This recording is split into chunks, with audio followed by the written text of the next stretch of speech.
In the modern world, where everything moves quickly, our minds become tired and chaotic. Every day we face worries and unanswered questions about the meaning of life, and sometimes these thoughts never seem to stop.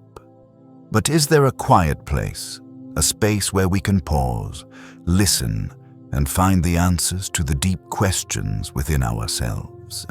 Today, I invite you to embark on a gentle journey, exploring strange yet profound philosophical reflections, ideas that might slowly lead your mind into stillness, into sleep. These thoughts are conveyed through questions that seem unanswerable, yet have the power to open doors to an inner world you may have never dared to enter. Carl Jung once said, "Until you make the unconscious conscious, it will direct your life and you will call it fate." And through these thoughts, we will gradually come to understand more about ourselves, the nature of humanity, and in the quiet, a small truth will find its way to us. So, relax, let all your worries dissolve, and follow this journey of discovery, where profound philosophical questions will lead you to peace within your soul. Let me know if you need any further refinements or additions. In the modern world, where information constantly surrounds us, our minds are often overwhelmed by worries, unanswered questions, and sometimes thoughts we cannot control. We are swept into the whirlpool of work, society, and invisible pressures that seem to never cease. However, in the quiet moments of the night, when everything around us falls into slumber, a question may arise in your mind. Am I really living in a true world, or is it just a play, an illusion created by myself? With a gentle narrative, we will pause together, temporarily forgetting all worries, and embark on a journey of profound philosophical reflections. Questions that not only challenge our perception, but also guide us into the hidden corners of our own soul. The question, "Who are we?" will be posed as a key to unlocking the door that leads to the depths of human nature. As Carl Jung once said, "Until you make the unconscious conscious, it will direct your life and you will call it fate." In this journey, we will not only seek answers, but it is the very questions that will lead us to stillness, a deeper understanding of ourselves, so that in each moment you can find a bit of peace within the endless flow of thoughts. Taking an example from Plato in his allegory of the cave, he painted a picture of humans as prisoners in a cave, only seeing shadows on the wall and living their whole lives in the illusion of the world. These shadows are the only reality they know, but are they truly the truth? Similarly, in every moment of our lives, we might be living in an illusion, a shadow of reality, never truly touching its deeper essence. And when we are invited to step out of our own cave, where the uncomfortable questions about the nature of existence will lead us to the light, will we be willing to abandon the illusions we've built all this time? The next part of this journey will lead us into even deeper thoughts as we confront the ship of Theseus. Are we still ourselves when every part of our body, from cells to thoughts, changes over time? Is the self we call identity just a series of endless changes, a constant flow that never stops long enough to be called something fixed? Let me know if you need any adjustments or further clarifications. As we continue our journey through these profound philosophical reflections, we come to one of the most intriguing and mind-bending paradoxes: Zeno's paradox. This paradox, which has fascinated philosophers and thinkers for centuries, challenges our understanding of time, space, and motion. Imagine this. You set out to walk from one point to another. Zeno's paradox suggests that before you can reach your destination, you must first get halfway there, then halfway of the remaining distance, and then halfway of that, and so on. In this endless division of space, it seems as though you could never actually reach your destination. But of course, you do. This paradox asks us to consider whether motion is a real thing or if it is simply an illusion created by our minds. If every step we take can be divided into an infinite number of smaller steps, then how can we ever truly move forward? Zeno's paradox poses the question, is time a series of endless moments that never really add up to the passage of time? Or is it a flow of change that simply feels continuous? We encounter similar questions when we reflect on our own lives. How many moments have passed in your life, and how many of those moments can you recall with certainty? Even though our days feel continuous, they are made up of tiny moments, countless breaths, and fleeting thoughts. And yet, despite the paradox of motion, we move forward in time and space, whether we fully comprehend it or not. Zeno's paradox helps us understand the human experience as a continuous process of change and movement. Much like the ship of Theseus, we are constantly in a state of becoming, with each step, thought, and decision representing a small part of an ongoing journey. But, like the paradox itself, there may never be a clear answer to how or why we move through time, only the experience of motion itself. As we reflect on this, consider the next step in our journey, the concept of the self, a continuous narrative that is subject to change, just like the motion in Zeno's paradox. What is it that truly defines us as individuals? Are we simply a collection of moments? Or is there something deeper that ties us together over time? This question brings us to the heart of our exploration of identity and how the passage of time shapes the I we know. As the night falls, with the dim light and the surrounding stillness, we begin to perceive more clearly the questions we often avoid. These are the questions about motion, time, space, concepts that we think we understand, but easily lose ourselves in when we try to explain them. In this stillness, we ask ourselves once again, are we truly moving? Do all our steps in life lead to a destination, or are they simply endless loops with no real end in sight?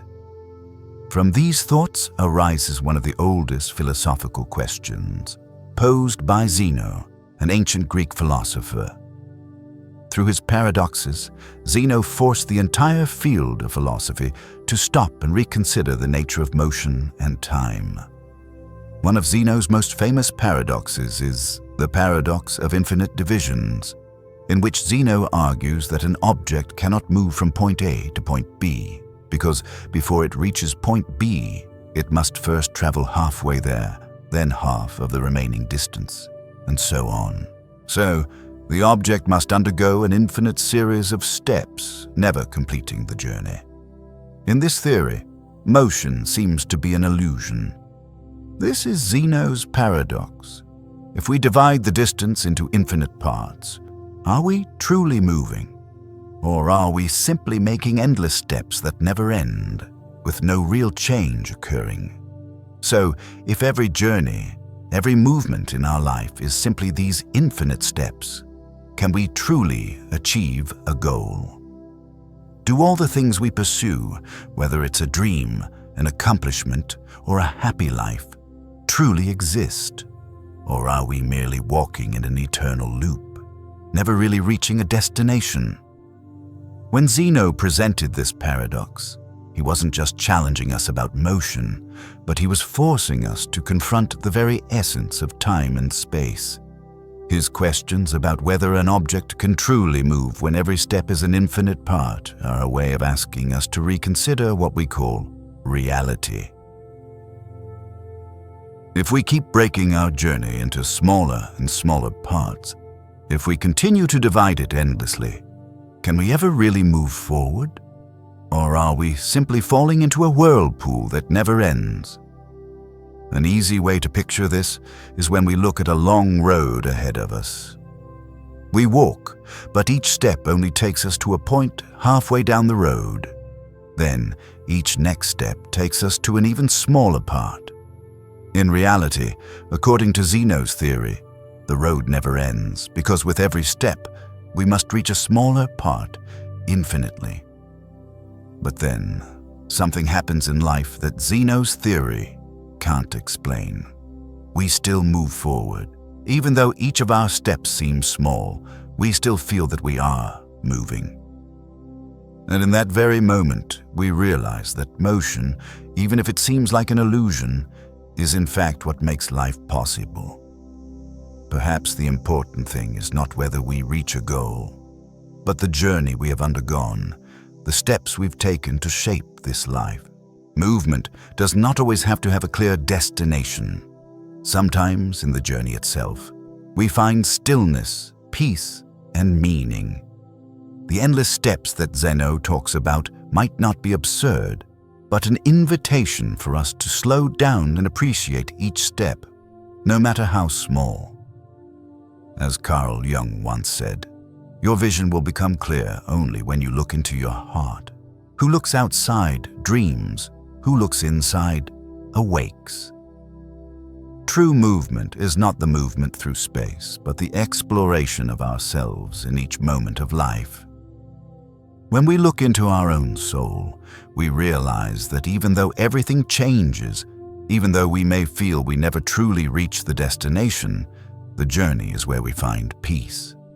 And as we contemplate Zeno, motion, and the endless steps in life, we cannot help but think of the stories about journeys that do not always lead to an end. We continue to move forward, even when we feel like we are passing through an endless loop. But if we look closer, those very steps are the most important. They are what help us grow and explore the mysteries of life. Now, in the quiet space of the night, as we continue on this journey of reflection, we will begin to shift to another part, where Zeno's paradox is just one of many paradoxes that life offers us. The next section will expand our view on truth and illusion, with the Boltzmann brain, where we will confront the question of whether we are merely self-aware entities in a universe that doesn't truly exist. As we continue this journey, the questions about the nature of existence and consciousness grow increasingly complex and elusive. After reflecting on the endless steps in Zeno's paradox, another profound and perplexing question emerges in our minds. Are we truly independent consciousnesses, experiencing a reality that may not even exist? This is the question posed by the theory of Boltzmann brains, a strange concept in physics, but one that forces us to confront a deep philosophical issue about the nature of consciousness and reality. The Boltzmann brain theory originates from the principles of statistical mechanics, a field in theoretical physics. According to this theory, in the vast universe, a random event could create a self-conscious brain, a Boltzmann brain in an instant, through the random combination of particles. Specifically, a brain could appear from the random disturbance of particles, creating an imagined consciousness without a body, with no real connection to the physical world around it. So the question arises, if we are a Boltzmann brain, a consciousness without any connection to a real physical body, does everything we experience, everything we call reality, become an illusion of the mind? What if everything you know is a mere construct, a fleeting moment of consciousness that fades into the void? This question makes us stop and reflect on the nature of the reality we live in. If this were the case, what truly exists in this universe? Are we vibrant entities living in a true world? Or are all we experience just a series of random connections, images, feelings, and thoughts created by a detached brain constantly manipulating itself? How can we be sure that the sensations we experience, the thoughts, the emotions, the memories, truly reflect an external physical world, or if they are merely illusions created by our own brains? The development of Boltzmann brains opens up a challenge not only for science, but also for us. the individuals searching for the truth about existence. It leads us to a turning point in our thinking.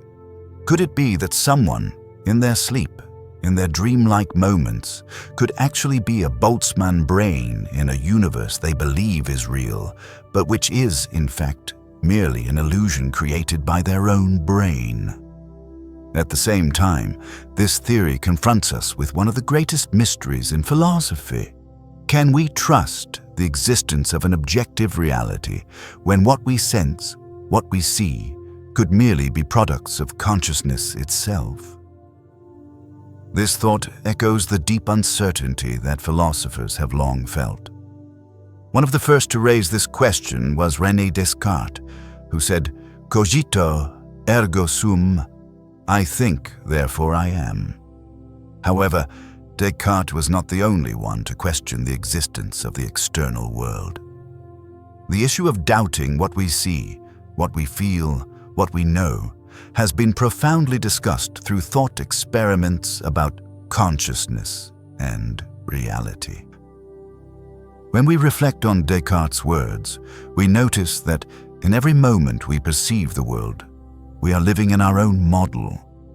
Those sensations, those emotions, may only be products of a detached consciousness without objective verification.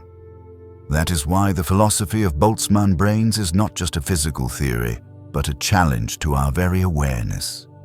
It stirs doubt about what we consider real, about what we have built from our perceptions of the world. As we look into this vast universe, we may feel small. We see the sky, the rising sun, feel the breeze on our skin, but is that all there is? What is real when space, time, and the things we believe to be certain could all be random products, illusions created by our own brains?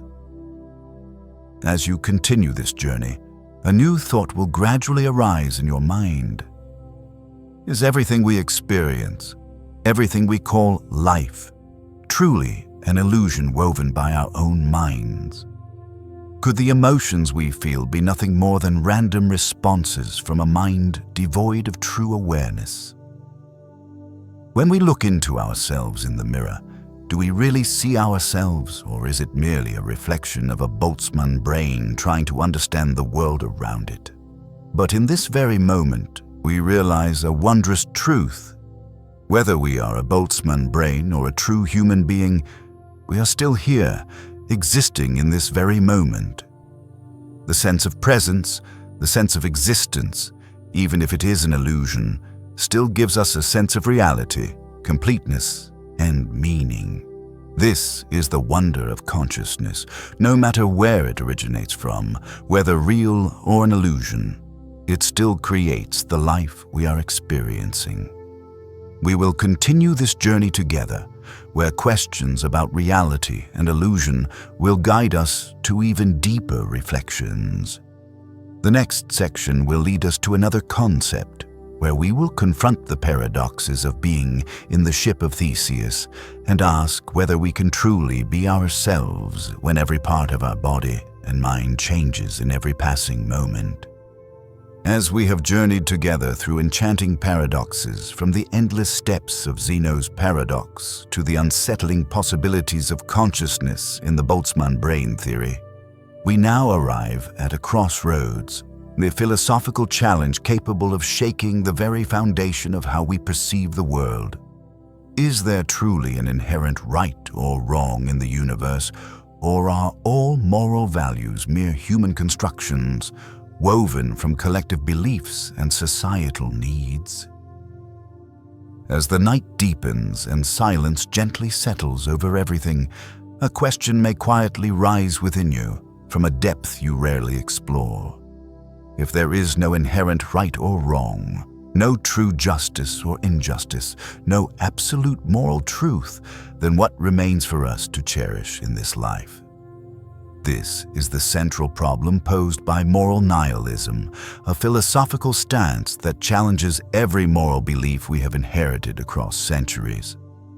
Imagine, for a moment, a world where nothing is inherently right or wrong. No absolute justice, no eternal moral law, no universal good or evil. Every action, every human choice is simply the result of social conventions, values collectively created, reshaped, and enforced throughout history. In such a world, could we still find meaning in what we do? Or would life dissolve into a boundless, formless sea where nothing holds true and nothing holds value?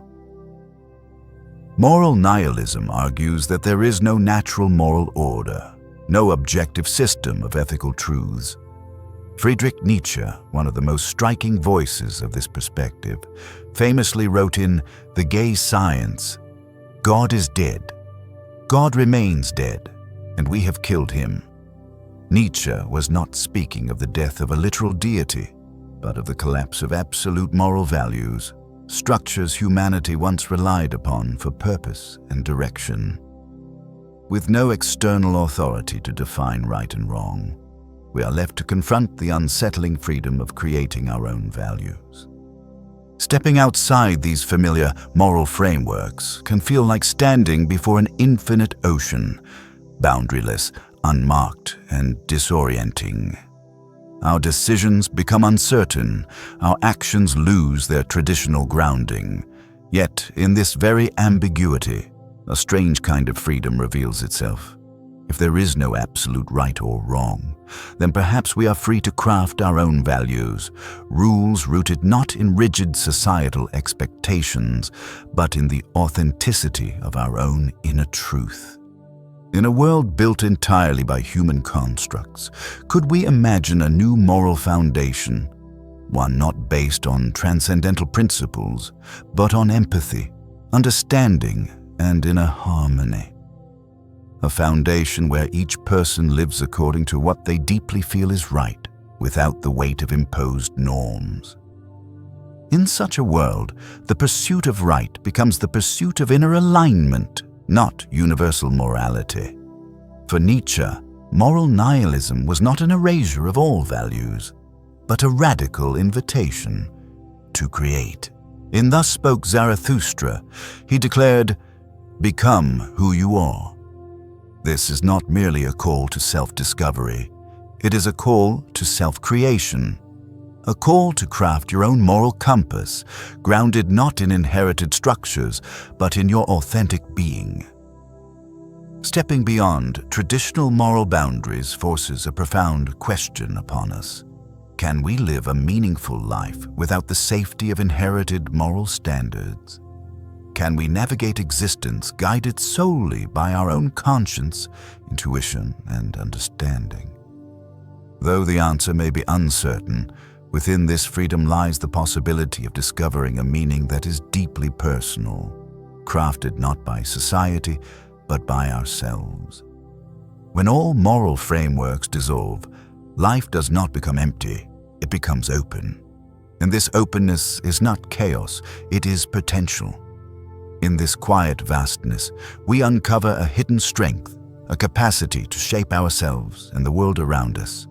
As Jean-Paul Sartre wrote in Being and Nothingness, "Existence precedes essence." We are not defined by predetermined values.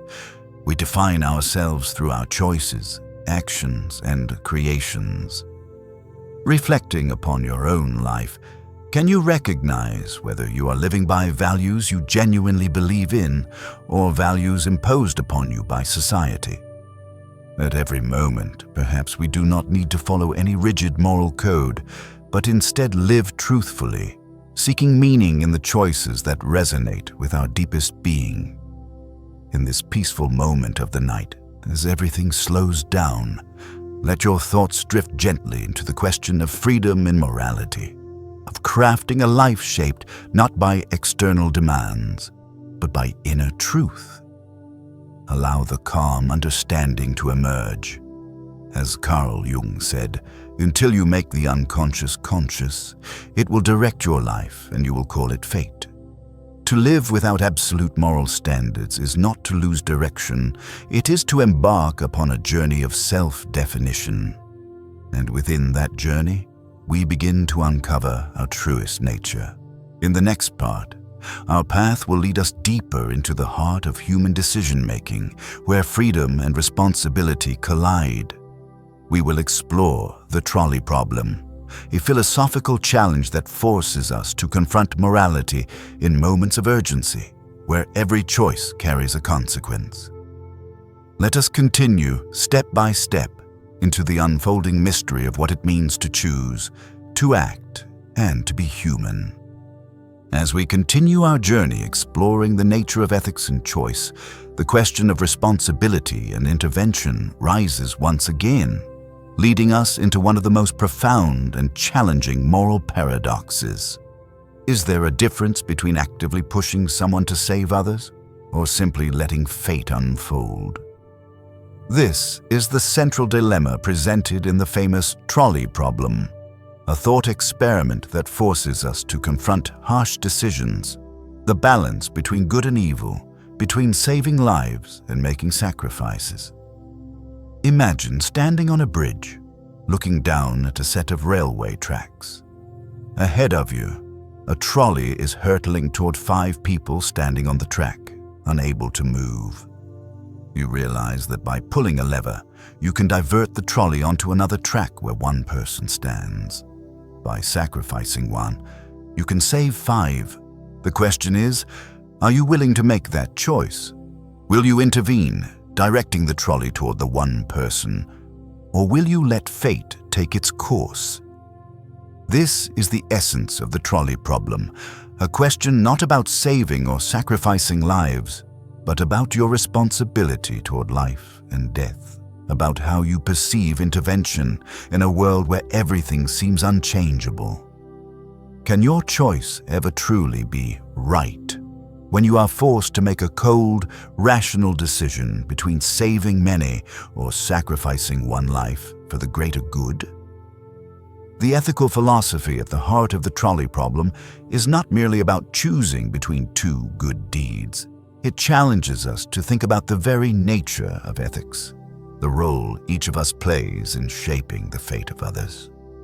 If you choose to intervene, saving more lives, are you doing what is morally right? Or are you simply becoming an executor of ethical theory, acting without regard for emotional factors or even the freedom of the individual involved? In the Nicomachean Ethics, Aristotle wrote, "The good for man is an activity of the soul in accordance with virtue, in a complete life. A moral life is not just about the actions we take, but also the decisions we make. Decisions that are thoughtful and reflective of a deep understanding of what is good and what is bad." The dilemma between action and inaction, between intervening to save lives or accepting death as an inevitable part of fate, is one of the most complex themes posed by the trolley problem.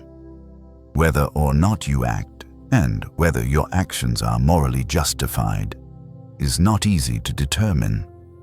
Questions of personal power, responsibility for the lives around us, and the unseen cost of each decision seem to be endless, with no one true answer. However, what's significant is that, in this situation, no matter what choice you make, you will still be faced with a painful truth. You cannot save everyone. No matter what you choose, whether you intervene or not, loss will still exist. And within those decisions, we realize something strange.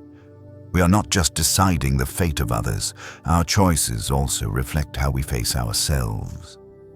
Perhaps in this very action, we realize that ethics is not always about clear-cut choices, but about the complexity of the ambiguities we cannot fully explain.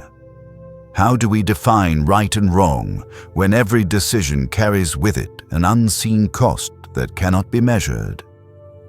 This is where the ethical theories of Immanuel Kant and John Stuart Mill become important. Kant, in Groundwork of the Metaphysics of Morals, wrote, "Act only according to that maxim whereby you can, at the same time, will that it should become a universal law." According to Kant, morality does not solely depend on the outcome of an action. but must be measured against fundamental principles that can apply universally. This means that choosing to save more people or sacrifice one must be based on a principle that you could apply to everyone in a similar situation, rather than merely aiming for a good outcome. On the other hand, John Stuart Mill in Utilitarianism argued, "The greatest happiness of the greatest number is the foundation of morals and legislation." Mill would say that choosing to save more people in this case is the morally right decision, as it creates the greatest benefit for the majority. But can this protect the individual freedom of those who are sacrificed? And can we truly evaluate the price of happiness or life in situations like this? We begin to understand that in this choice, humanity faces an unsolvable paradox. The trolley problem is not simply a moral challenge. It is an internal struggle between the individual self and our responsibility to society. We confront questions of freedom, sacrifice, and responsibility for the lives of others. Our choices, no matter how difficult, reflect the very essence of what it means to be human. A being capable not only of thinking and choosing, but also of creating a world in which we wish to live. As we continue this philosophical journey, the next question will once again stop us in our tracks. Can we truly make the right choice in extreme situations when every judgment we make carries its own price?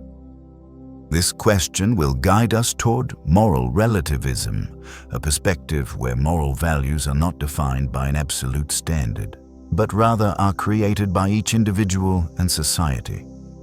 As we continue our journey into the meaning and nature of life, the questions grow more elusive and profound.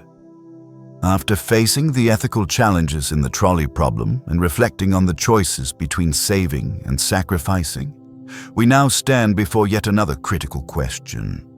Would you be willing to step into a perfect world where all suffering and anxiety are erased? Or would you choose to remain in this imperfect world where struggle and challenge create the very meaning of life? This question is raised in the famous philosophical thought experiment called the experience machine, introduced by philosopher Robert Nozick. Nozick imagined a machine, a device that could create for you a perfect world where all your desires, cravings, and life goals would be fully realized. In this world, there would be no pain, no failure, no suffering or lack. Everything you wish for would always be within reach, and you would live a life of complete happiness without having to face any challenges. But the question is, would you step into it? Nozick presents us with a deep and challenging question. If such a perfect world were laid before you, would you choose to live in it, or would you reject it for something you cannot even describe? While the experience machine may seem like a dream, a paradise where every desire is fulfilled, it calls us to face profound truths about the nature of happiness and the values we place on the reality of life. This is where the choice becomes difficult. When you think of a world without suffering, without failure, without challenge, everything seems to become easy, light, and perfect. You would no longer need to struggle, no longer face hardship, and no longer experience painful emotions or regret.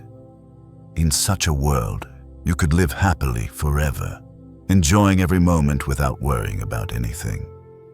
But it is this very perfection that raises a larger question about the meaning of life. Can we truly experience happiness, truly feel the completeness of life, if we do not face challenges, difficulties, and pain? As Carl Jung once said, the privilege of a lifetime is to become who you truly are. It is the difficulties, mistakes, and failures in life that shape who we are. Without struggle, without growth, and without the deep understanding of ourselves and the world around us, we would lose the essence of who we are. The self, our identity, is built through confronting challenges and overcoming suffering. It is through these hardships that we come to realize our existence and understand the value of our choices and sacrifices. So, could a perfect world where everything is easy truly provide us with lasting satisfaction? Or is it merely an illusion, a dream where we no longer feel the value of our own existence? It seems that in imperfection, in difficult moments and challenges, we find the true value of life, the value of striving to achieve what we desire. This is what Nozick wants us to ponder in the experience machine. A perfect world may offer happiness, but can it offer true meaning in life? Can a life without challenges truly be a life worth living? For many, the answer is no. They would reject stepping into the experience machine because it is the struggles, the pain, and the challenges that make life meaningful. When reflecting on this question, we cannot help but remember the philosophies of Friedrich Nietzsche, who wrote in Thus Spoke Zarathustra. The greatest events, they are not our loudest, but our stillest hours. In those quiet moments when we face suffering and challenge, we realize that life, though full of hardships, is a precious gift. It is in those still moments that we find inner strength, discover who we are, and experience growth. We may ask ourselves, do we truly want a life without challenges, without struggle? Or do we find meaning in every difficult step, in every storm that life brings? Could it be that in imperfection, in the things left incomplete, we find the true completion of ourselves? And perhaps when we reflect on the experience machine, we will realize that imperfection is what truly creates the essence of life. We do not need a perfect world to be happy. We need a real world, full of challenges, mistakes, and lessons. In that world, we find the true value of existence.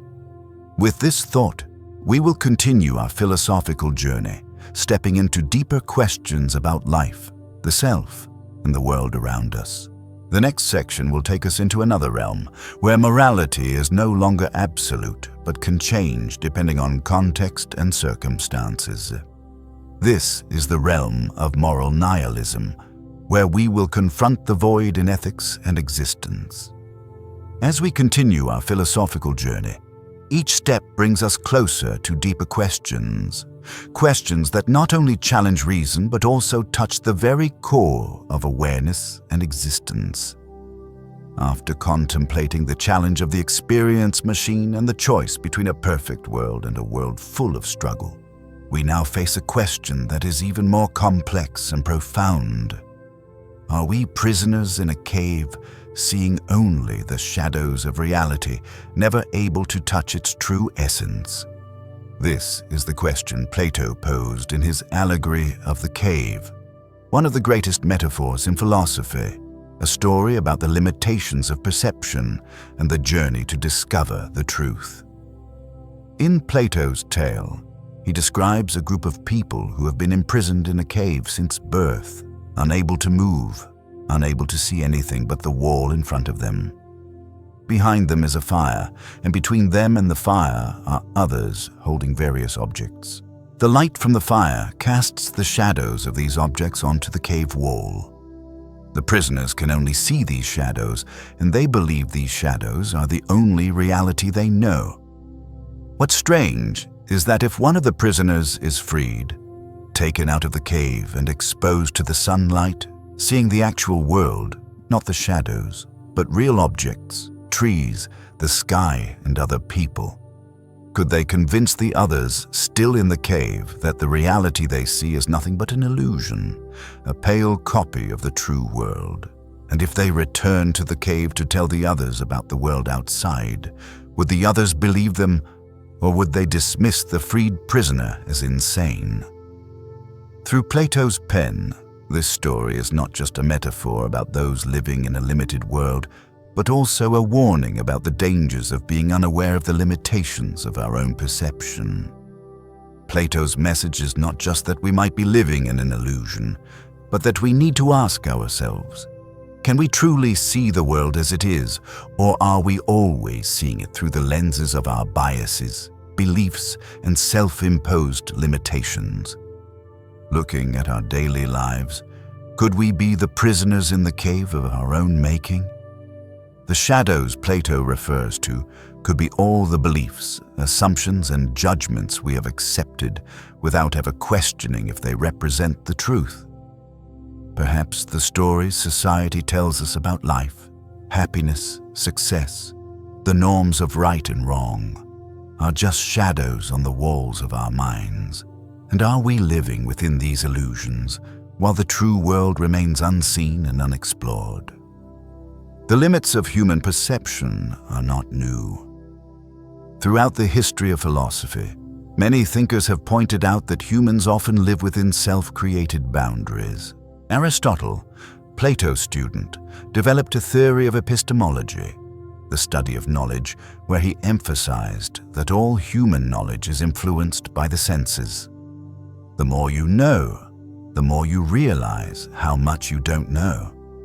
This is a reminder of the humility we should have in our perception, that nothing in life is absolute, and all understanding has its limits. But can we move beyond these limits? Perhaps, in the world of the shadows, we have become accustomed to viewing the world through a narrow lens, through things we assume to be truth, never daring to ask, is this all there is? The answer is not easy, but in those moments of stillness, when we stop and ask ourselves, we might begin to see the light outside the cave. We might begin to realize that reality is not what we have always seen, but what we have never dared to look at. Plato's teaching about the allegory of the cave is not just a metaphor, it is a call to action. A call to broaden our vision, to step outside the boundaries of our perception, and to explore a larger world, one we have never known. And sometimes, in order to do this, we must accept uncertainty, accept that we do not have all the answers, and dare to live with the questions. As Carl Jung once said, the most terrifying thing is to accept oneself completely. Perhaps this applies not just to accepting ourselves, but also to accepting the world around us. When we confront the big questions about existence, about the nature of reality, we will never have a complete answer. But it is in the humility and acceptance that we do not know everything, that we can begin the journey of seeking truth, of understanding the world in a deeper, more meaningful way. And in this journey, we may realize that even if we are prisoners in the cave, by looking at the shadows, by confronting the illusions we live by, we may open up a new horizon.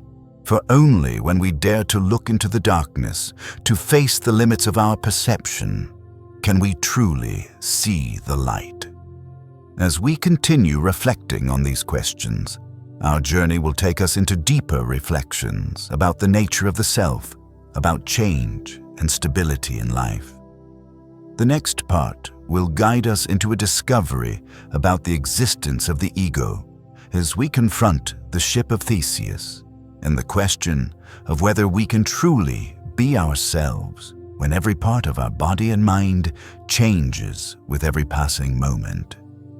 As we continue this journey into the nature of perception and reality, we have paused and reflected on deep concepts, from confronting the darkness in Plato's allegory of the cave to pondering questions about truth, lies, and the intervention of life values in the experience machine. Each question, each discovery has expanded the horizon of our understanding. And now, another important phenomenon will emerge in this flow of thought, leading us into a space where truth and falsehood merge, where we begin to ask ourselves, do we truly know the truth, or have we accepted illusions, repeating the things we hear so often that we no longer remember what is real and what is false? This is the issue known as the illusory truth effect, the phenomenon where lies or misinformation, when repeated, gradually become accepted as truth in the minds of those who hear them. Imagine hearing something for the first time. Initially, you may be skeptical, but over time, as the information is repeated, you begin to believe it, not because it has strong evidence, but because it becomes familiar and easy to accept. This is how misinformation can infiltrate the human mind and slowly alter our perceptions of the world around us. You may have wondered why certain viewpoints, theories, or even false information can persist and spread throughout society. Why, even when we know something is false, do we begin to believe it after hearing it for so long? The simple truth is, the more often we hear something, the more likely we are to accept it as truth. This is the essence of the illusory truth effect. When information is repeated enough, the human mind starts to treat it as self-evident, as undeniable truth. As William James wrote in The Principles of Psychology, a lie is an act of the imagination and one that is performed in order to make us feel at ease, even if it isn't true. A lie is not simply an act of wrongness. It is a construction, a trap that makes us feel comfortable in an unstable world. But while lies may offer comfort, they also become a significant obstacle to the truth. When lies are repeated, they create an illusion, and within that illusion, we begin to lose the ability to differentiate between what is real and what is false. In a world inundated with information, determining what is true and what is false has become an increasingly difficult task. Misinformation is often magnified by the media, amplified through social networks, and after a long period, it begins to be accepted as a part of the truth that people can no longer doubt. And in those moments, we no longer realize that we are living in an illusion, a false truth we have created from endless repetition. There's a story I'd like to share about birds, perhaps a story you've heard. Birds that begin to believe something that they do not know is false. One day, researchers conducted an experiment. They placed a bird in a small space with a post, and each time the bird perched on the post, a soft sound played. Over time, the bird formed the belief that the post itself was the source of the sound. Although this was not true, in the bird's mind, each time it perched on the post and heard the sound, it gradually accepted this as the truth. This is how misinformation can infiltrate our thoughts. Like the birds in the experiment, we are constantly exposed to false information, and when it is repeated enough, we start to accept it as truth. These illusions do not just affect the way we understand the world, but they also deeply influence our perceptions of ourselves and society. But the question remains, can we escape this trap, or will we continue to live within the illusions society has constructed for us? The answer is not simple, but perhaps the awareness of this phenomenon is the first step toward opening a path to escape. When you begin to realize that the beliefs, the information you accept as truth might just be things you've heard repeatedly, you have the opportunity to re-examine them carefully, and from there, discover the true truths that lie beyond the illusions. When Carl Jung said the privilege of a lifetime is to become who you truly are, he was not only referring to self-exploration, but also to the process of recognizing and removing illusions, the influences from the outside world that shape us, and allowing ourselves to become true to who we really are. To do this, we must sometimes accept the imperfection of the world, accept that everything can be influenced and changed by false beliefs, and only when we acknowledge that, can we move into a freer space where the truth is seen clearly. The next part of this philosophical journey will take us deeper into an even more profound space, where we will face paradoxes of moral nihilism, exploring whether ethics truly exist, or if they are merely constructs we create. As we continue our philosophical journey, we now delve deeper into the complexities of unfulfilled tasks, unfinished thoughts, and the constant pull of the unresolved that weighs on our minds. This question is not merely about unfinished business, but about the very nature of time, thought, and the life we are living. Could it be that in this life, we not only carry unfinished tasks, but also unresolved emotions and thoughts, which continue to influence our minds, whether we are aware of them or not? This brings us back to a world that Zeno, the ancient Greek philosopher, explored through his famous paradox. In Zeno's paradox, he proposed that every journey, every step we take is divided into countless smaller parts. And if we continue to break these parts down, can we truly move forward? Or are we merely going in endless circles, never really completing our journey? This idea doesn't just relate to movement in space, but serves as a profound metaphor for the human psyche. How we often remain stuck in unresolved thoughts, unfinished tasks, and emotions that remain unaddressed. So, what happens when we leave these tasks, thoughts, and feelings unfinished? Do they become an invisible weight, keeping our minds from ever being free, always being dragged down by the unresolved? This is the phenomenon referred to as the Zeno effect, the lingering presence of unfinished things in our minds, preventing us from relaxing, from living fully in the present moment. This theory highlights something we can all feel in our daily lives. Think about those times when you begin a task but never finish it, and a vague anxiety continues to disturb your mind, no matter how much you try to focus on something else.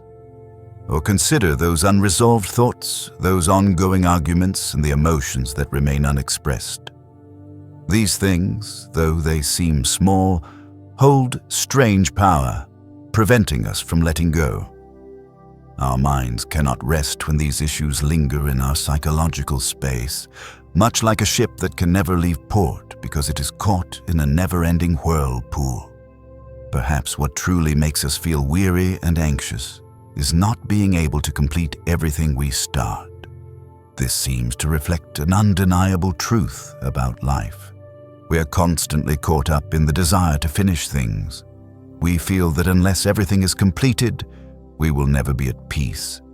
But if we focus solely on completion, forgetting the value of each present moment, could we be missing out on an important part of life?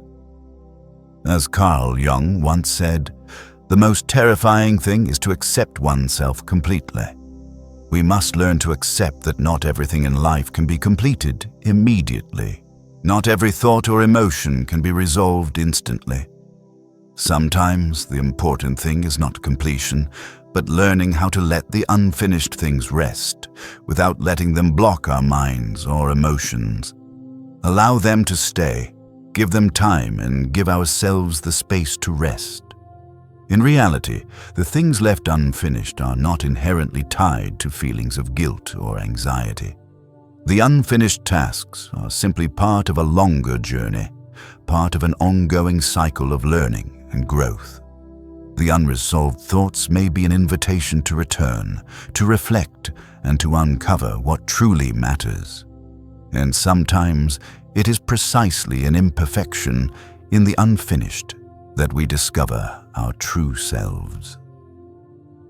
While Zeno presented a paradox about movement and the journey through space, the Zeno effect asks us to reflect on the unfinished in our own minds. What we perceive as a burden, a delay, might actually be an opportunity for us to reconsider our lives. Not every thought, every feeling, or every task needs to be completed immediately.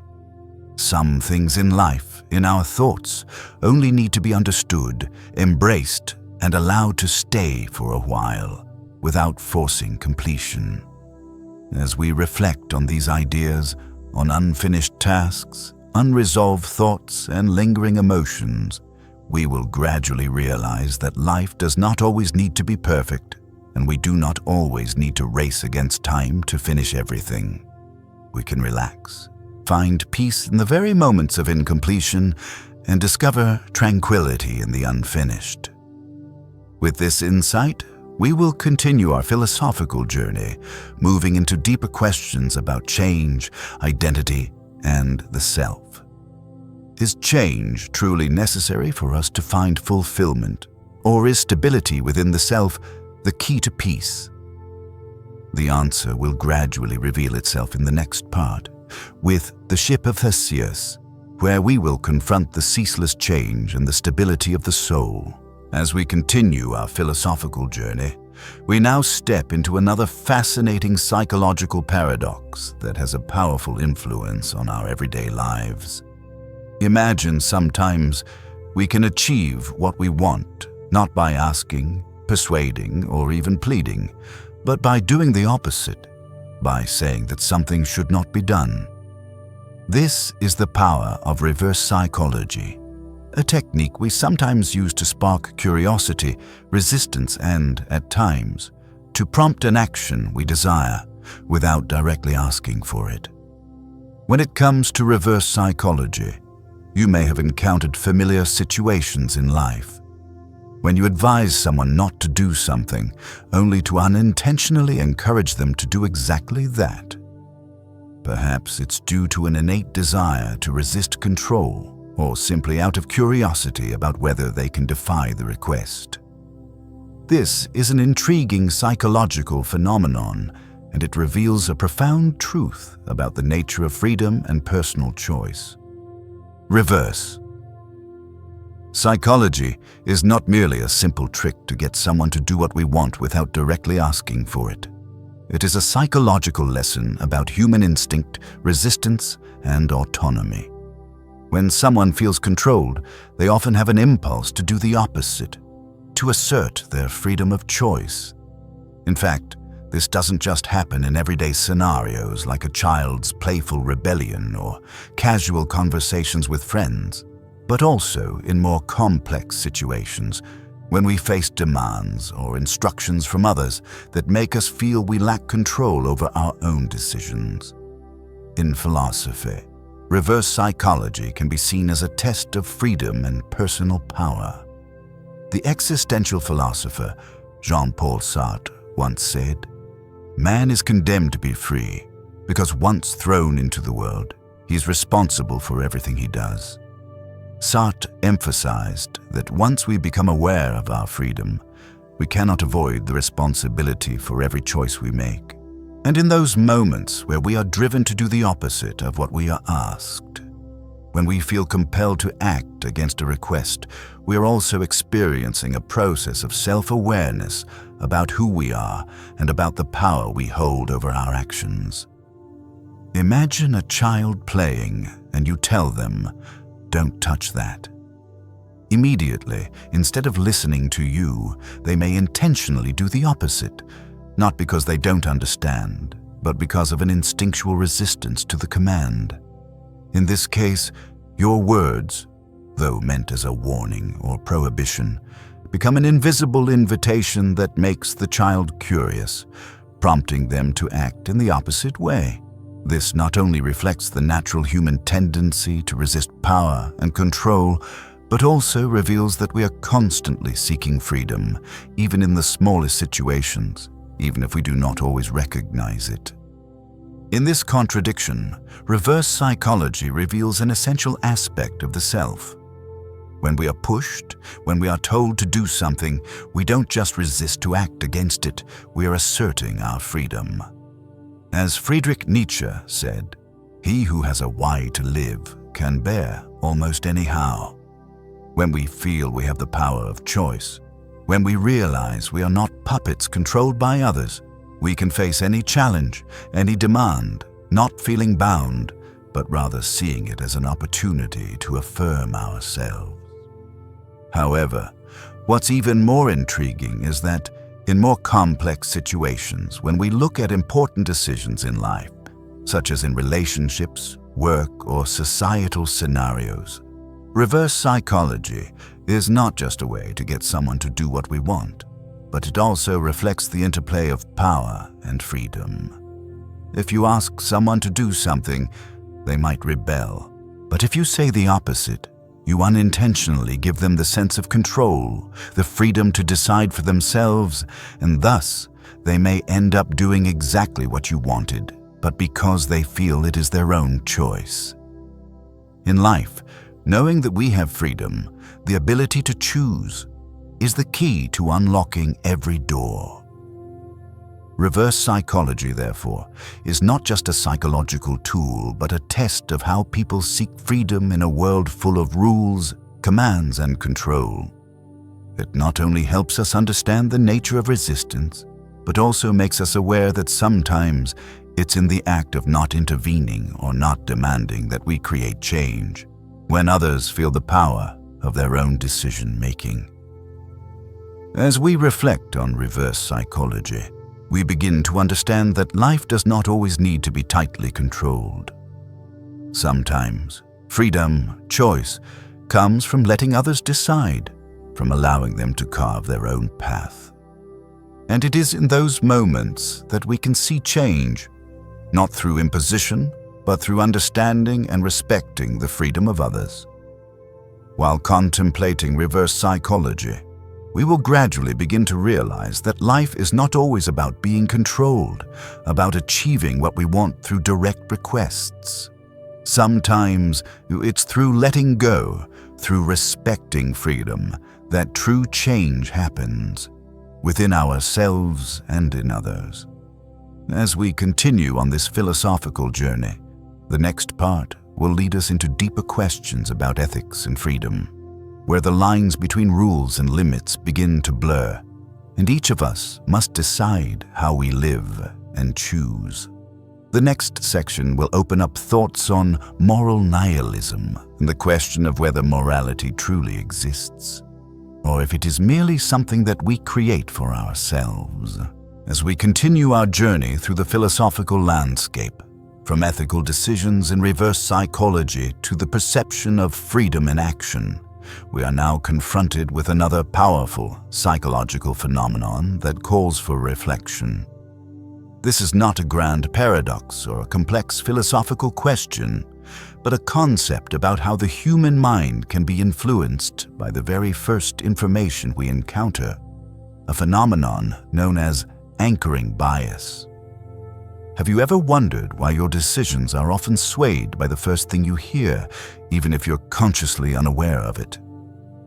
Anchoring bias, or the anchoring effect, is the phenomenon where the first piece of information we receive becomes a reference point, a foundation for evaluating and comparing all subsequent information, regardless of whether that first piece of information is relevant or not. This can easily be observed in daily life. For example, if you're introduced to a product with a high price tag and then see another product priced lower, you may feel that the second product is a bargain, even though it may not be as great a deal as you think. The price of the first product has acted as an anchor in your mind, changing the way you perceive the value of the second one. But anchoring bias is not just about prices. It is a deep psychological mechanism that influences the way we make decisions in all areas of life. From work and personal relationships to everyday choices, the first information we receive can anchor our minds to a particular pattern, making it difficult to accurately assess or change our perceptions of everything around us. And in those moments, we begin to realize a crucial truth. The human mind, despite its intelligence and analytical abilities, is easily influenced by the first bits of information it receives. However, when we look deeper into the nature of anchoring bias, we can see that this influence of first impressions is not merely a subjective factor. It reflects a very basic aspect of how humans seek stability in an uncertain world. As philosophers like Immanuel Kant have pointed out, humans are always looking for a system of order to understand the world around them, because we are not moved by things themselves, but by the thoughts that we have about them. This world is too complex and ever-changing, so to make sense of it, we find a starting point an anchor to cling to. And sometimes that starting point is a piece of information, a number, or a concept that we encounter first. But the question arises, can we break free from the grip of anchoring bias? Can we evaluate things objectively and accurately without being swayed by the first impressions that society, the media, or even our own minds have unknowingly created for us? The answer may not be easy, but in becoming aware of anchoring bias, we can begin to notice changes in the way we perceive and make decisions. When Carl Jung said, "Your vision will become clear only when you look into your heart. Who looks outside dreams, who looks inside awakes," he was inviting us to look deeply into the nature of ourselves, to be aware of how our minds are influenced. In facing anchoring bias, this is the awakening, the realization that sometimes the decisions we think are free and independent are actually shaped by external factors we do not even notice. The important thing is to recognize these factors so that we can make free choices based on a deeper understanding. Anchoring bias is also a reminder that some in the journey of life, the information and ideas we receive from the outside, whether good or bad, can become the anchors in our minds. But the key is that we can recognize them, change them, and be free to walk our own path without being confined by the first information we encounter. And as we become more aware of the influence of anchoring bias, we can begin to control the changes in our lives, from our smallest thoughts to our biggest decisions. It is through rethinking the starting points, the information we have received, that we can find freedom, peace, and more accurate decisions. Just like in a world full of misinformation and blurred truths, recognizing and freeing ourselves from the anchors in our minds is crucial for us to live a fulfilled and authentic life. When we reflect on anchoring bias in the context of life, we see that in change, in breaking through previously established limits, there is a deeper freedom, a freedom we can proactively create for ourselves. It is the freedom of decisions that are not influenced by external factors, but by our own understanding and awareness of the nature of things. As we continue this philosophical journey, the next part will lead us into another thought-provoking question, one about freedom in ethics and choice, where we will confront concepts like moral nihilism and explore whether ethics truly exist as absolutes, or if they are merely constructs that we humans create. As we continue our journey through the complexities of human perception and psychological manipulation, we now encounter a phenomenon that strikes at the very core of truth and the fragility of our sense of self. Gaslighting. This psychological manipulation tactic causes the victim to doubt their own reality, making them question whether they are living in a true reality or if everything they perceive is merely an illusion created by someone else. When we begin to discuss gaslighting, many may think of personal relationships where one person tries to make the other question their memory, feelings, and judgment. However, gaslighting is not confined to personal relationships. It can manifest in many areas of life, from family and work to politics and society. In these situations, the manipulator doesn't just lie, but attempts to make you believe that you are wrong, that you are imagining things, and that the truth you hold is simply an illusion. Imagine you have witnessed something, a situation that is very clear to you, but when you mention it to someone else, they deny it, telling you that you must be imagining things, that nothing like that ever happened. Initially, you resist, firmly asserting that you are right. But as they continue to deny it, you start to feel uneasy, questioning whether what you saw actually happened. You begin to doubt your own memory. This feeling, the blurring of your truth, the growing uncertainty about your own memory and judgment, is exactly what gaslighting does. As the philosopher René Descartes once said in Meditations on First Philosophy, "I think, therefore I am."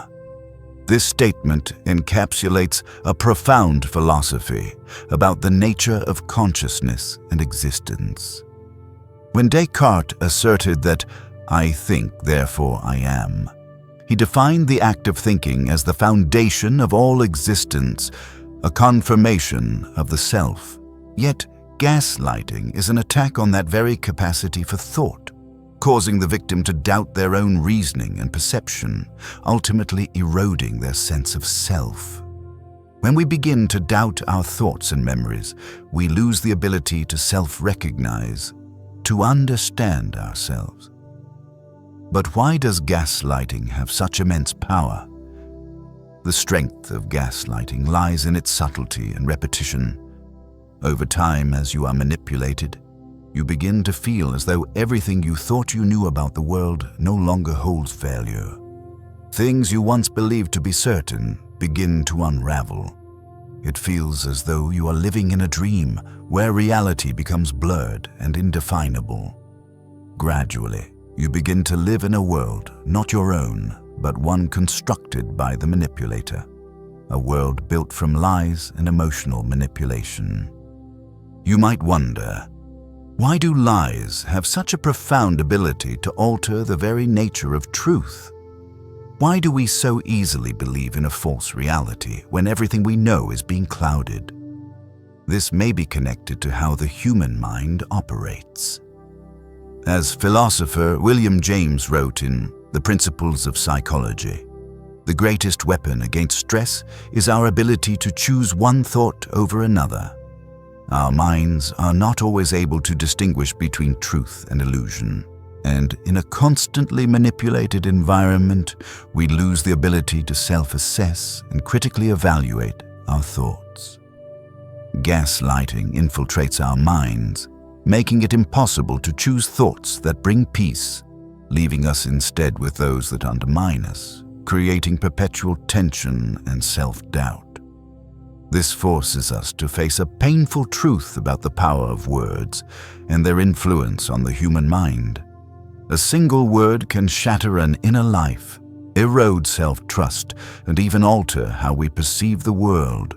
And in these moments, we must ask ourselves, is there a way to regain confidence in ourselves? Can we recognize and restore the truth we have lost? There is a quote by Friedrich Nietzsche in Beyond Good and Evil that might help us understand something important.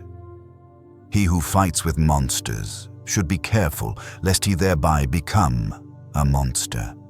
And if you gaze long enough into an abyss, the abyss will gaze back into you.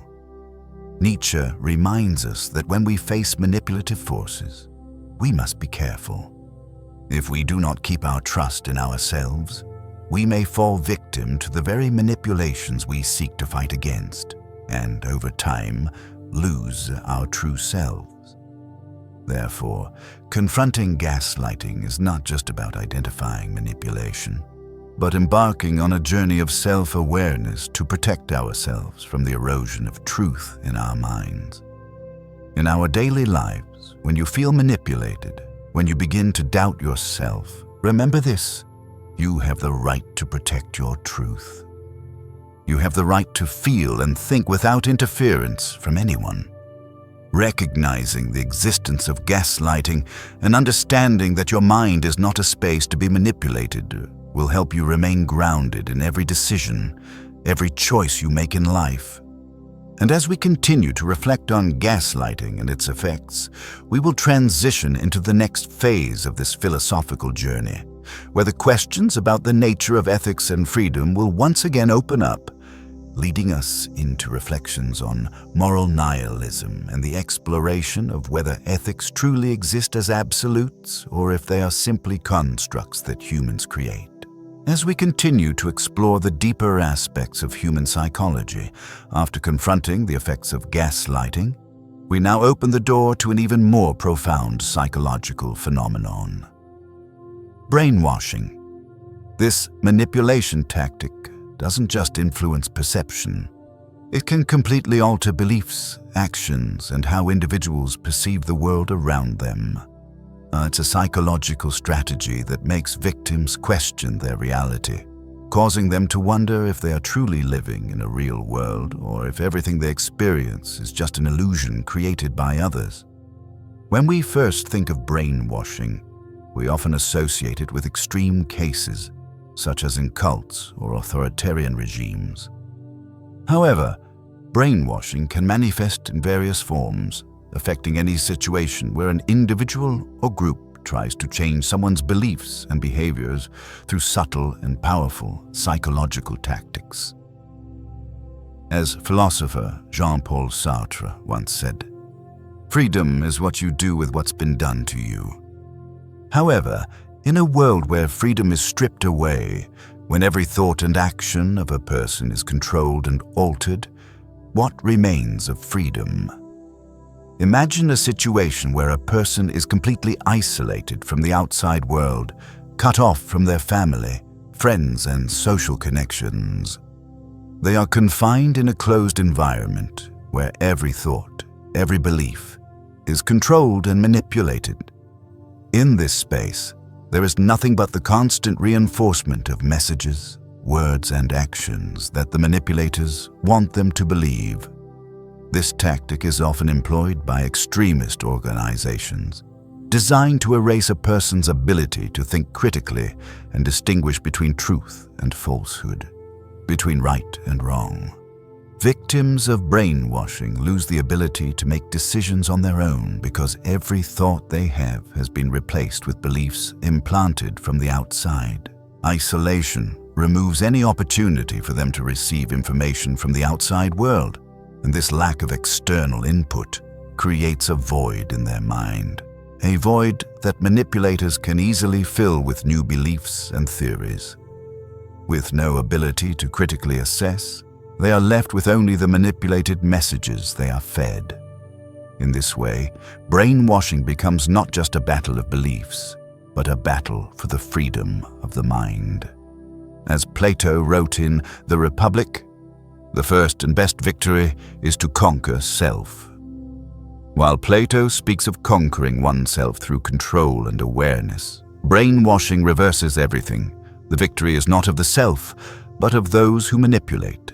In this loss of self, we see clearly that freedom is not just an external force, but an ongoing internal battle. So why does brainwashing work so effectively? Its power lies in three core elements: isolation, fear, and repetition. Isolation is the first factor, removing everything the victim once trusted: family, friends, and community.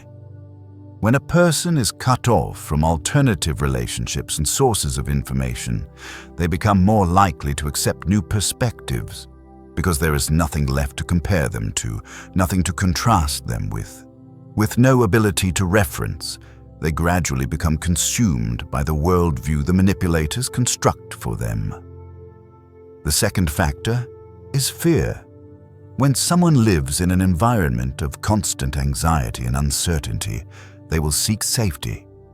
It is during this state of fear that manipulators begin to exploit the victim's vulnerability. By creating a world of insecurity, making the victim feel that they have no other choice but to follow the doctrines presented to them, the manipulators reinforce the victim's dependency. Fear prevents the victim from finding the courage to escape, and they become trapped in a cycle of dependence. Finally, the most significant factor is repetition. The messages the victim receives are not one-time statements, but are repeated consistently, daily and hourly, until the victim accepts them as undeniable truths. This process is not one of direct coercion, but rather a gradual immersion, causing the victim to change without realizing it. As we reflect on brainwashing, we not only see the strength of these manipulation tactics, but also become aware of the fragility of the self in a world full of lies and control. Any of us can fall victim to such tactics if we are not careful. And it is because of this That awareness of these mechanisms is the first step to protecting ourselves. When we understand how our beliefs can be implanted into our minds, we can begin to recognize and resist these influences, regaining control over our own selves. As Friedrich Nietzsche wrote in Beyond Good and Evil, "He who fights with monsters should be careful lest he thereby become a monster." And if you gaze long enough into an abyss, the abyss will gaze back into you. Nietzsche warns us that when we confront manipulative forces, we must be very cautious. If we do not hold on to our self-trust, we may become victims of the very manipulation we are fighting, and slowly we may lose our sense of self. Therefore, confronting brainwashing is not only about identifying manipulation, but also about embarking on a journey of self-awareness to protect ourselves from the destruction of truth in our minds. In our daily lives, when we feel manipulated, when we begin to doubt ourselves, remember, you have the right to protect your truth. You have the right to feel and think freely without interference from anyone. Recognizing the existence of brainwashing and understanding that your mind is not a space to be manipulated will help you remain firm in every decision and every choice you make in life. As we continue to reflect on brainwashing and its effects, we will move into the next phase of this philosophical journey, where questions about the nature of ethics and freedom will once again arise, leading us to ponder moral nihilism, the exploration of whether morality truly exists as an absolute, or if it is simply a product that humans create for themselves. As we step further into the intricate workings of human psychology, after confronting the effects of gaslighting, we now open the door to another subtle yet dangerous manipulation tactic: love bombing. This psychological technique fosters dependency on affection and attention and gradually manipulates a person's actions and emotions. Love bombing is a strategy where overwhelming expressions of love and care create a bond, causing the victim to feel as though they cannot live without the manipulator, ultimately leading them to rely on that person as an indispensable part of their life. In a world where we constantly seek connection, love, and safety, the feeling of being loved and noticed is incredibly precious. But when love becomes a tool for control, when the initial care and understanding turn into a form of captivity, can we recognize it for what it truly is? Can we distinguish between genuine love and sweet manipulation when every emotion we experience seems to be embedded in a plan, pushing us into a trap of dependence? In love bombing, the manipulator doesn't simply show care. It is overwhelming. The manipulator showers the victim with continuous compliments, promises of a bright future, and abundant gestures of affection. Initially, the victim feels cherished, loved, and sometimes believes they have found a perfect relationship, someone who understands them like no one else. But gradually, when that affection becomes not just measured, but an overpowering force on their heart and mind, the victim starts to feel a growing difficulty in separating from the influence of the manipulator. They begin to feel as though they cannot live without that love, and this creates deep dependence. Reflecting on Carl Jung's words in Psychological Aspects of the Self, the privilege of a lifetime is to become who you truly are. In order to become ourselves, to live freely and fully, we must overcome the traps that society, relationships, and even ourselves set. Love bombing causes the victim to gradually lose their self-awareness, their ability to stand firm in life, because they find themselves alone in the sweet world created by the manipulator. These traps, hidden beneath layers of affection and care, slowly make the person forget that they deserve true, unconditional love, free from manipulation. Imagine a person surrounded by sweet words and constant attention, as if they are the center of everything, only to gradually realize that this connection has become an essential part of their identity. They begin to see this as the only source of meaning and validation in their life. And in the sweetness of it all, they fail to recognize that they are being slowly led into an invisible net, a net woven from fake love, simply to control and manipulate their mind. When thinking about love bombing, we are forced to confront a larger question about the nature of love. What is love? Is love truly about freedom, about an exchange between two people where each individual is free to be themselves, or is love simply about dependence on someone else, where one person gives everything and the other takes it without return, or returns it by manipulation and control? In this question, we begin to see that true love is not about possession, but about freedom, and that freedom can only exist when both people in the relationship can be themselves, not bound, not manipulated. As Friedrich Nietzsche wrote in Thus Spoke Zarathustra, "You must have chaos within you to give birth to a dancing star." True love cannot come from perfection or control, but from a space of freedom where each person can shine, can be themselves without fear of being controlled or manipulated. To love truly, we must first learn to love ourselves, so that we don't fall into the trap of relationships that cause us to lose our own freedom. Relationships in which one party manipulates and fosters dependence are the relationships we must recognize and avoid. But the key is that, in every relationship, whether friendship or love, we need to assess and evaluate it based on the true values it brings.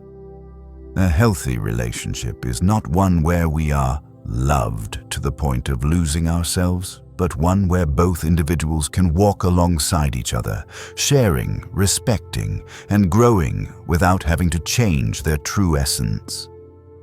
As we reflect on love bombing, we may realize that, like all forms of manipulation, true love must come from freedom, respect, and trust in oneself. We must learn to recognize the sweet manipulations that mask themselves as love, and we must accept that sometimes loving ourselves is the only way to see the truth about the relationships around us. The next part of our journey will open a new door to the freedom in action and choice as we confront questions about moral nihilism, where ethical values are no longer absolute, but are constructs created by individuals and society. As we move forward in our exploration of the intricacies of human psychology, having examined the effects of gaslighting, we now encounter another deeply subtle yet powerful psychological manipulation: guilt tripping. This tactic manipulates a person's emotions by making them feel guilty, convincing them they are not good enough, and ultimately causing them to act according to the manipulator's will. Guilt tripping is not a tool of physical coercion, but a sophisticated emotional manipulation that plants feelings of guilt into the mind, making the victim do things they don't want to do, all while losing themselves in the negative emotions stirred up by the manipulator. Unlike direct force, guilt tripping doesn't demand overt actions to coerce someone. Instead, it operates through more subtle means, exploiting hidden emotions, fears, and unspoken anxieties. A sigh, a disappointed glance, or an offhand remark like, "After all I've done for you, how can you treat me like this?" Or, "Don't you feel guilty?" can trigger a storm of emotions in the victim's mind, making them feel guilty and indebted, even when they have done nothing wrong. As philosophers have noted, the human psyche is constantly searching for acceptance and love. And when we feel pressured by others, made to believe we are wrong or not enough, or that we lack affection and recognition, feelings of guilt begin to surface. This leads us to do things we don't want to, simply to avoid judgment or to be loved, even though deep inside we know it's not the right thing to do. And in these moments, we recognize that guilt tripping is not just a manipulation tactic. It's a way of making people lose themselves in a perpetual sense of debt, guilt, and obligation. The famous philosopher Jean-Paul Sartre, in Being and Nothingness, once wrote, "Man is condemned to be free, because once thrown into the world, he is responsible for everything he does. In life, human beings are free to choose, and that freedom is one of the most precious things we have." But guilt tripping is a manipulation of this very freedom, making people feel as if they cannot make their own choices, as if they must live according to the expectations and demands of others. This dependence on guilt strips away their autonomy, and over time they become like puppets, responding to the manipulator's will. But why does guilt tripping have such powerful influence over people? The key lies in how it taps into one of the deepest and most natural emotions in human nature: guilt. This feeling is nurtured by society, family, and relationships from the moment we are born. We are taught that if we do wrong or fail to meet others' expectations, we lose our worth. We are no longer loved or accepted. This creates a weakness in our minds, where guilt can take root and affect every decision and action we make. While guilt tripping can make a victim feel guilty for things they have not done, it also makes them feel unworthy of love or forgiveness. This not only weakens self-esteem, but also creates an endless loop of guilt and submission. Every time we act out of guilt, we reinforce our dependence on the manipulator because they have succeeded in making us believe that we cannot live without them. One way to recognize and overcome guilt tripping is to develop a deep sense of self-awareness, to reconnect with our intrinsic worth. As Carl Jung said in Memories, Dreams, Reflections, "The privilege of a lifetime is to become who you truly are." To become who we truly are, we must overcome external influences, the guilt that does not belong to us, and learn to live a life where no one else decides for us. This doesn't mean we stop caring for others' emotions, but it means that we must first learn to love and care for ourselves, so that we can truly give without feeling indebted, without being manipulated by negative emotions. Guilt tripping is a stark reminder that we must protect ourselves from toxic influences. When you feel guilty without understanding why, when you do something just to avoid judgment, you are trapped in a vicious cycle. Ask yourself, is this truly coming from my heart, or is it an external force compelling me? Are you doing it out of real love, or because you don't want to feel guilty? This question leads us to a new awareness, a liberation from manipulation and control. As we seek freedom in our actions and emotions, the next phase of this journey will take us into a profound new territory: moral nihilism. Are ethical values truly absolute, or are they just constructs created by society and individuals? We will continue this journey and explore the consequences of living in a world without clear moral standards. As we continue our journey exploring the subtle aspects of human psychology, after examining the effects of guilt tripping, we now encounter another powerful psychological phenomenon: cognitive dissonance. This is the uncomfortable tension we experience when confronted with conflicting beliefs or actions, and it can profoundly influence our behaviors in ways we may not always recognize. The ancient Greek philosopher Thales of Miletus once said, "The most difficult thing is to know yourself," which prompts us to reflect on how we form our beliefs and how our perception of the world can be shaped and altered. Cognitive dissonance sits at the intersection of reason and emotion, between the beliefs we hold dear and the actions we take in our everyday lives. It reveals a truth about our minds. Not everything aligns perfectly within our thoughts, and contradictions are inevitable. So, what exactly is cognitive dissonance? It's the psychological discomfort we feel when our beliefs, attitudes, or behaviors conflict with one another, creating a state of unease. For instance, someone may strongly believe in the importance of protecting the environment, yet continue to use products that harm it without feeling any guilt or motivation to change their behavior.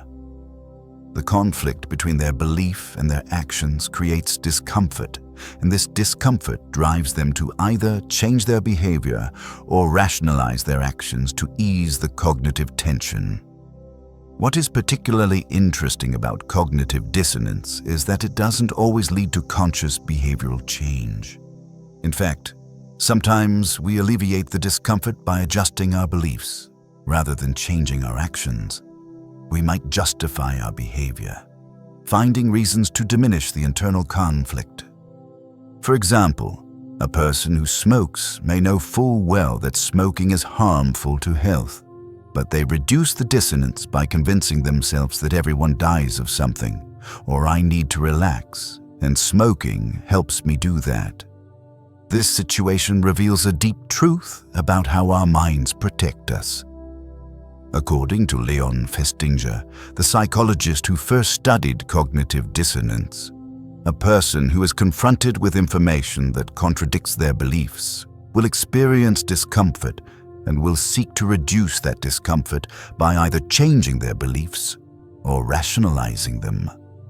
Our minds dislike prolonged conflict between beliefs and actions, and thus they create mechanisms to soothe this discomfort, often maintaining the status quo rather than driving true change. Cognitive dissonance shows us that human beings are not purely rational creatures. In moments of inner conflict, we come to realize that our actions are not solely driven by logic, but also by emotion, by subtle self-protection mechanisms. These mental contradictions can prevent us from seeing the truth objectively, leading us to only see what aligns with our pre-existing beliefs. This leads to a fundamental question posed by cognitive dissonance. Are we brave enough to face the contradictions within ourselves, or will we continue to avoid the truth? Can we be sharp enough to recognize the times we are self-justifying, minimizing the discomfort in our hearts by maintaining actions that don't align with the core values we truly believe in? When we begin to recognize cognitive dissonance and how it influences our behavior, we come to understand that there are many times in life when we are living within unresolved contradictions. We may believe one thing, but act in a way that contradicts it. And in those moments when we bear the tension between reason and emotion, we are seeking a deeper truth about ourselves. Recognizing these contradictions gives us the opportunity to live more authentically, to reduce internal conflict, and live a life that aligns more closely with the values we truly hold dear. As Aristotle said in Nicomachean Ethics, the more you know, the more you realize how much you don't know. When we recognize the contradictions in our thoughts and actions, it is an opportunity for growth to understand that we don't always have a clear understanding of ourselves and the world around us. In understanding these contradictions, we can start to adjust our lives to become more true, more harmonious with the core values we believe in. So, how do we face cognitive dissonance without feeling exhausted or lost in an endless cycle of conflict? Part of the answer may lie in accepting that we are human, with limits and contradictions. Rather than avoiding these contradictions, we can learn to understand ourselves, to accept imperfection, and from there, find ways to live more authentically and harmoniously.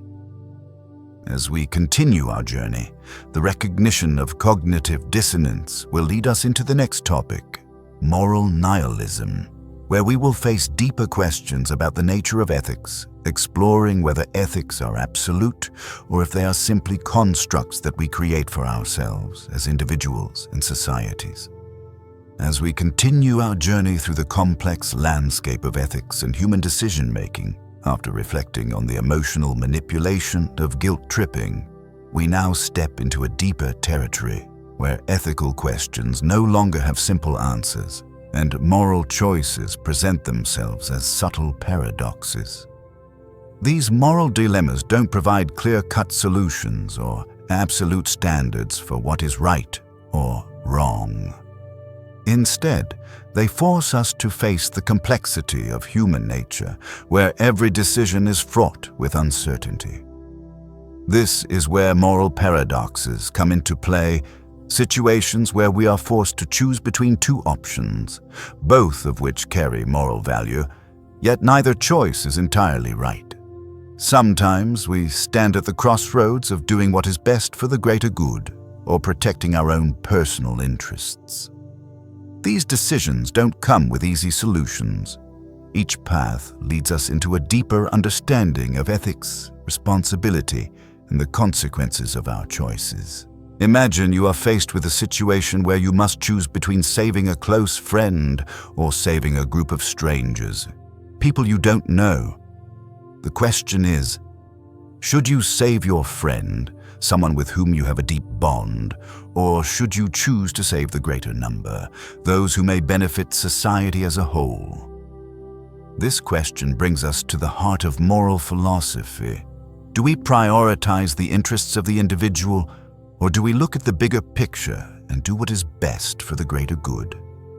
This is not an easy question. It is one of the great moral paradoxes we must face in life. When the decision is no longer a simple path with a clear goal, but rather a choice between conflicting values, we are confronted with insecurity, the feeling that no matter what path we choose, there is a cost to be paid. In such situations, people often turn to ethical theories for guidance. One of the most prominent ethical frameworks is utilitarianism, developed by John Stuart Mill, where the right action is the one that brings about the greatest happiness for the greatest number of people. Mill stated, "The greatest happiness of the greatest number is the foundation of morals and legislation." This philosophy suggests that in difficult situations, choosing the collective benefit, even at the expense of an individual, ultimately brings more benefit to society. However, this also raises an important question. Can a society that is solely based on the greater good truly value the worth of the individual, or does it simply become a tool for the collective?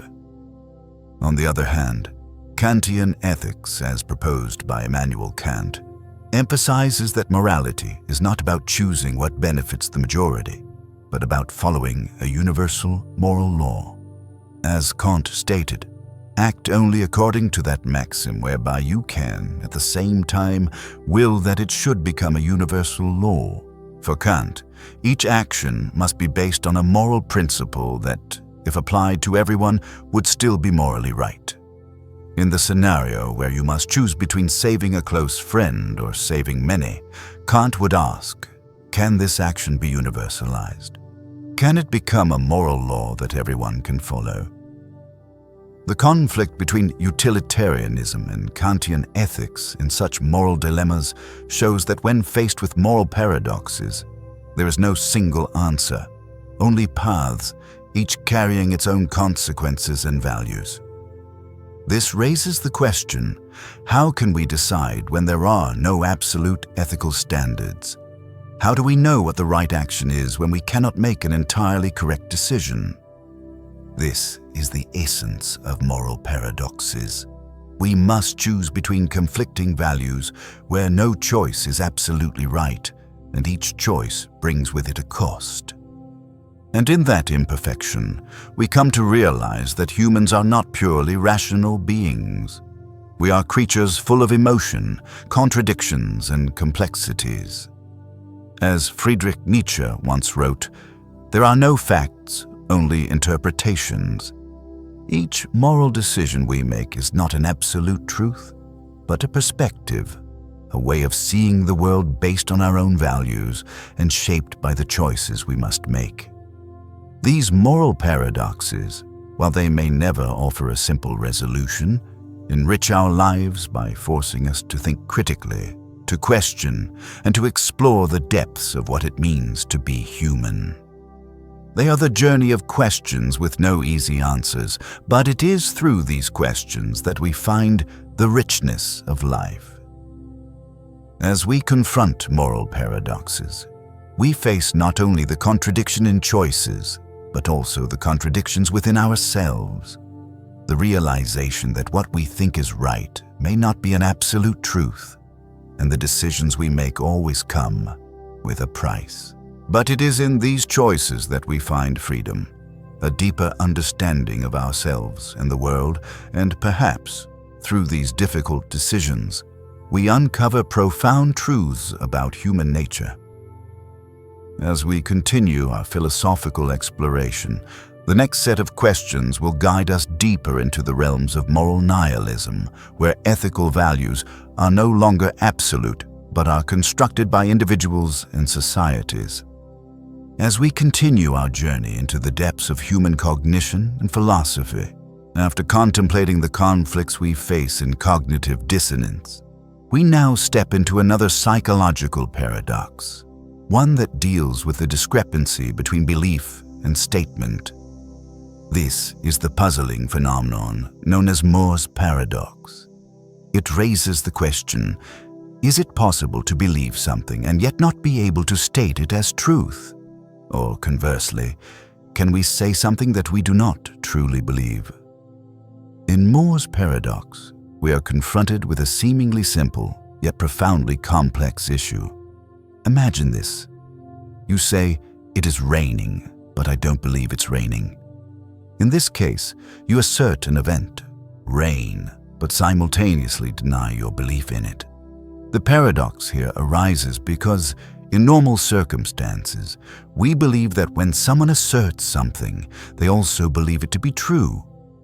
If someone says, "I believe it's raining," it implies they accept that it's raining. However, in the case of Moore's paradox, you are declaring the truth, "It is raining," while simultaneously denying the belief in that truth.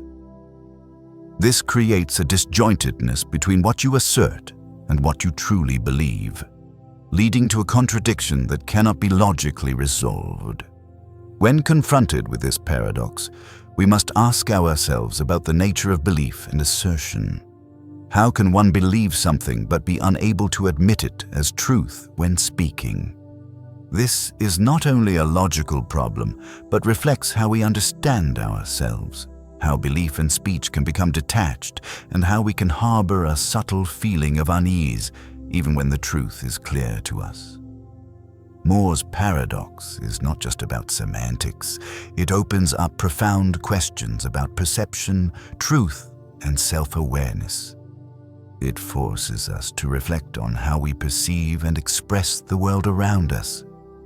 Do our beliefs truly align with what we say, or do we sometimes create a gap between what we feel and what we express? As Friedrich Nietzsche wrote in Beyond Good and Evil, "He who fights with monsters should be careful lest he thereby become a monster.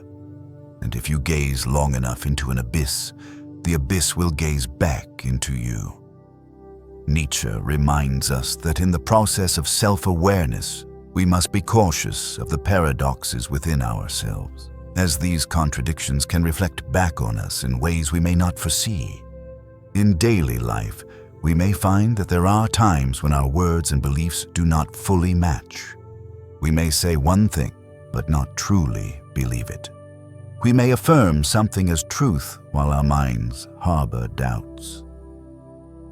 In such moments, Moore's paradox reveals the fragility of human perception and action. Everything we say and do reflects the deep beliefs and thoughts within us.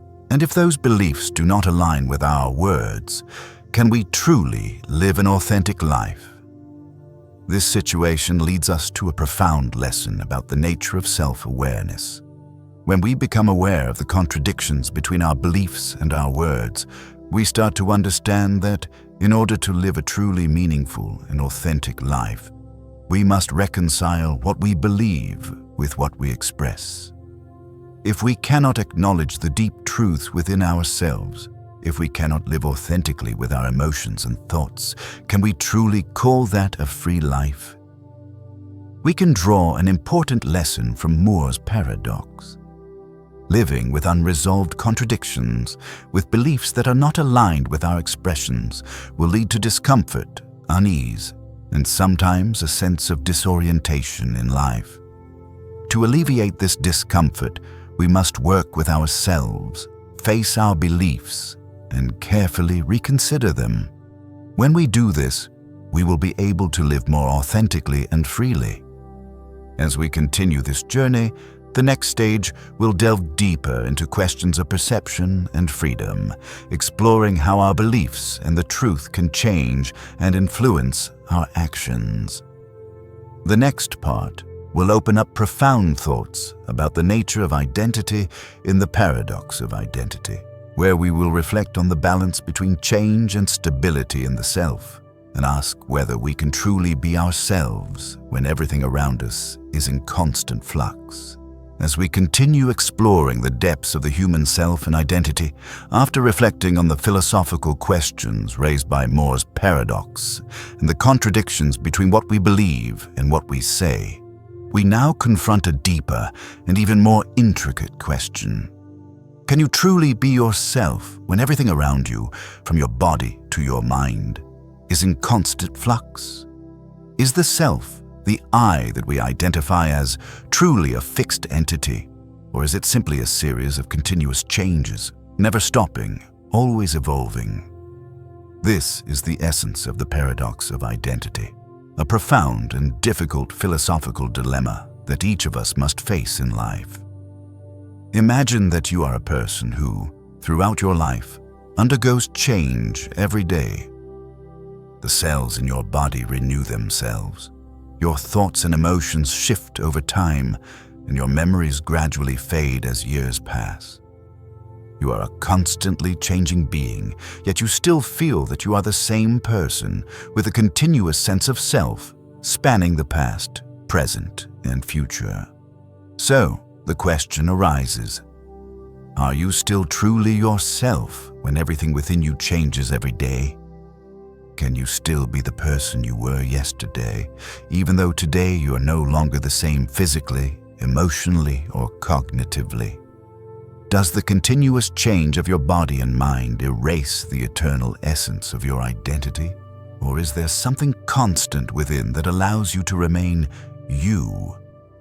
This is not a simple question, and it is one that has been pondered by great philosophers such as Heraclitus and John Locke for centuries. Heraclitus, in his famous Reflections, said, "You cannot step into the same river twice. Every time you step into the river, the water has changed, and therefore you are never stepping into the same river again." Similarly, every moment in life, every cell in your body changes, every thought in your mind may differ. So, in each change, does your self remain the same? Or is it just a series of changes that never cease? In philosophy, one way to approach this paradox is to consider the components of the self. John Locke, in an essay concerning human understanding, proposed a famous theory of identity and consciousness, suggesting that the self is defined by the continuity of memory. He said, "For the identity of the man consists in nothing but the continuity of consciousness." According to Locke, our identity is not a fixed entity, but a link between our memories, experiences, and decisions over time. However, can the constant change of our body and mind cause us to lose that continuity? Can memory alone be enough to maintain our identity, or does memory itself also change over time? Modern psychology suggests that the self is not a fixed entity, but rather a flexible concept, constantly shaped by the influences of our environment and life experiences. We may feel like we are a continuous being, but in reality, with every passing second, we are becoming someone else, even if only slightly. in both body and mind. Every new thought, every new emotion we experience, every event in our life leaves an imprint, changing the way we perceive ourselves. So, is there an enduring self that persists amidst all this change? Perhaps the answer is yes, but it is not a fixed self. Instead, it is a self that exists within an ongoing flow of time, where change and stability intertwine. In the process of continuous change, we find our true selves because the self is not a destination, but a journey. As Carl Jung wisely said, the privilege of a lifetime is to become who you truly are. It is through the ongoing process of change that we truly discover ourselves and uncover aspects of who we are that we have never known before. When reflecting on the paradox of identity, we recognize that the self is not a static entity, but an ever-evolving process. We are not a finished product, but a work in progress, constantly being shaped by each passing day and moment. In those changes, we find the truth about ourselves, the freedom to become who we are meant to be. The constant evolution of the self also enables us to better understand the meaning of life. When we accept that we will never be exactly the same as we were yesterday, we open ourselves to living a freer life, no longer bound by outdated images of ourselves or unrealistic expectations. Rather than fearing change, we can embrace it as an essential part of life, as part of the journey toward maturity and deeper self-understanding. From this, we can conclude that in each change, each step, it is self-awareness that keeps us grounded in our search for identity. It is not the rigid stability of the self, but rather the flexibility and transformation that allows us to find true peace.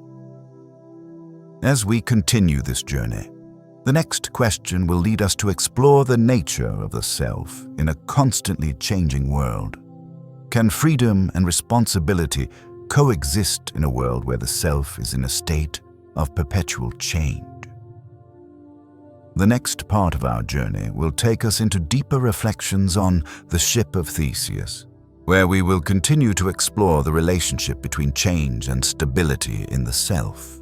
As we continue our exploration of the nature of the self and the intricate relationships between individuality and interconnectedness, we now step into a concept that challenges the very essence of what it means to be human: open individualism.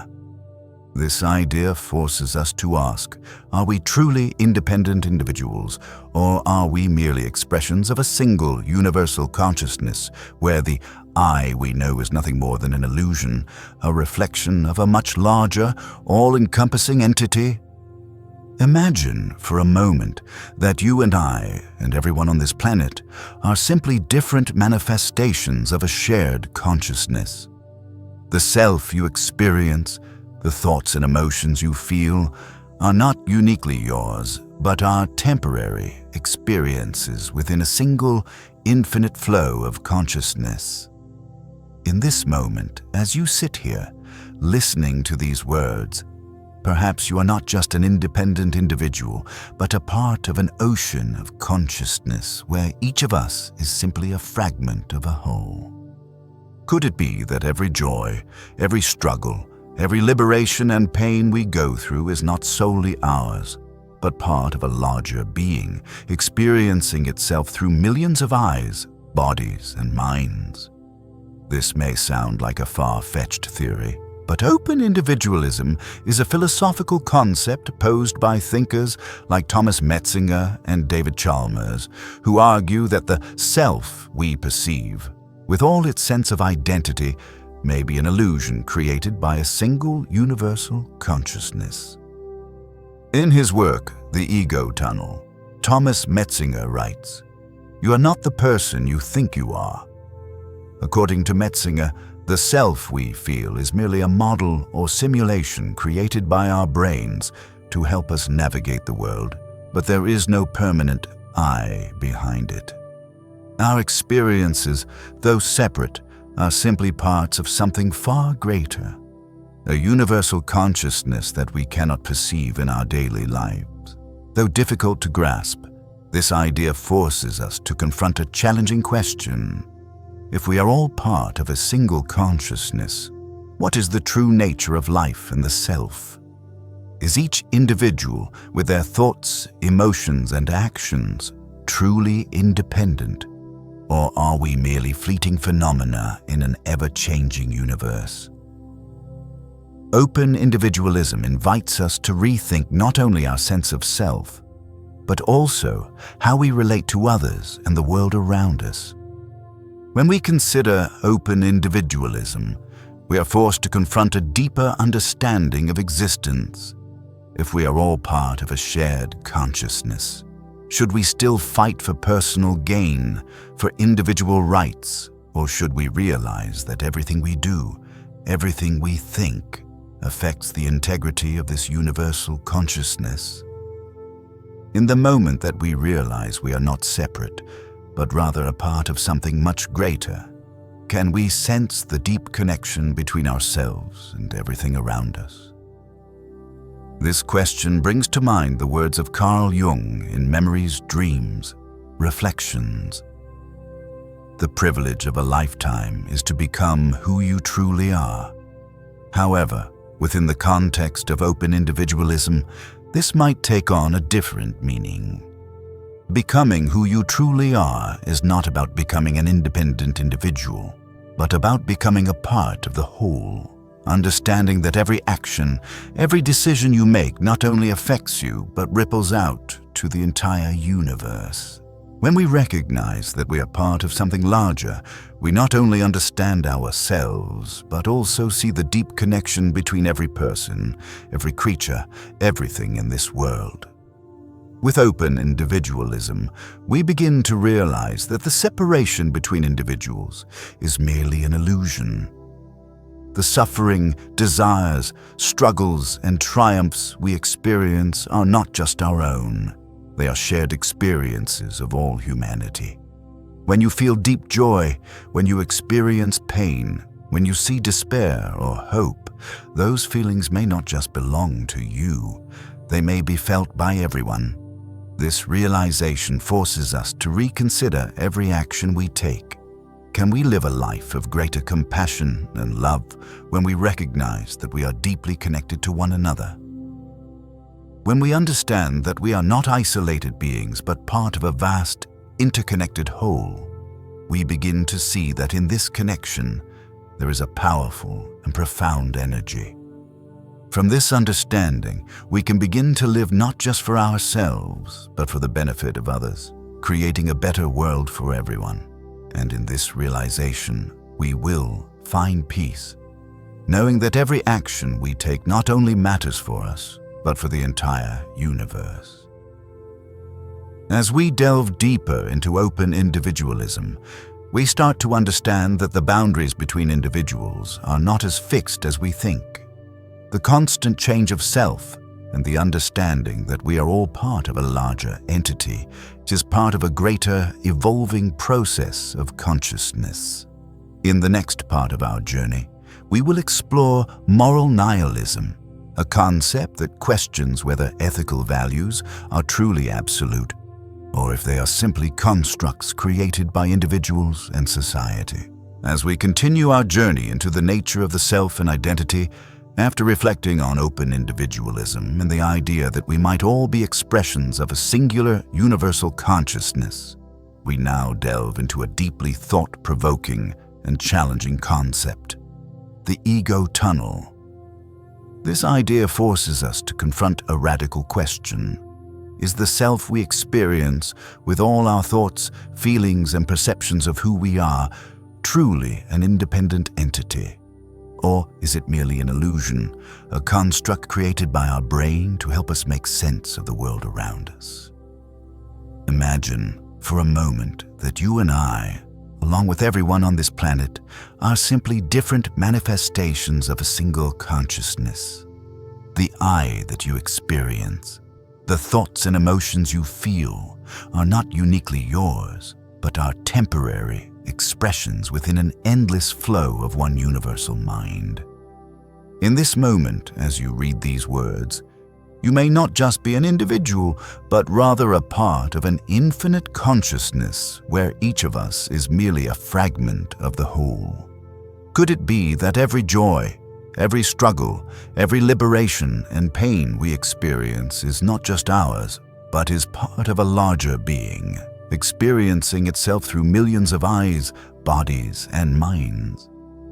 While this concept may seem abstract, it leads us to the heart of the ego tunnel, a term coined by philosopher and neuroscientist Thomas Metzinger in his book The Ego Tunnel: The Science of the Mind and the Myth of the Self.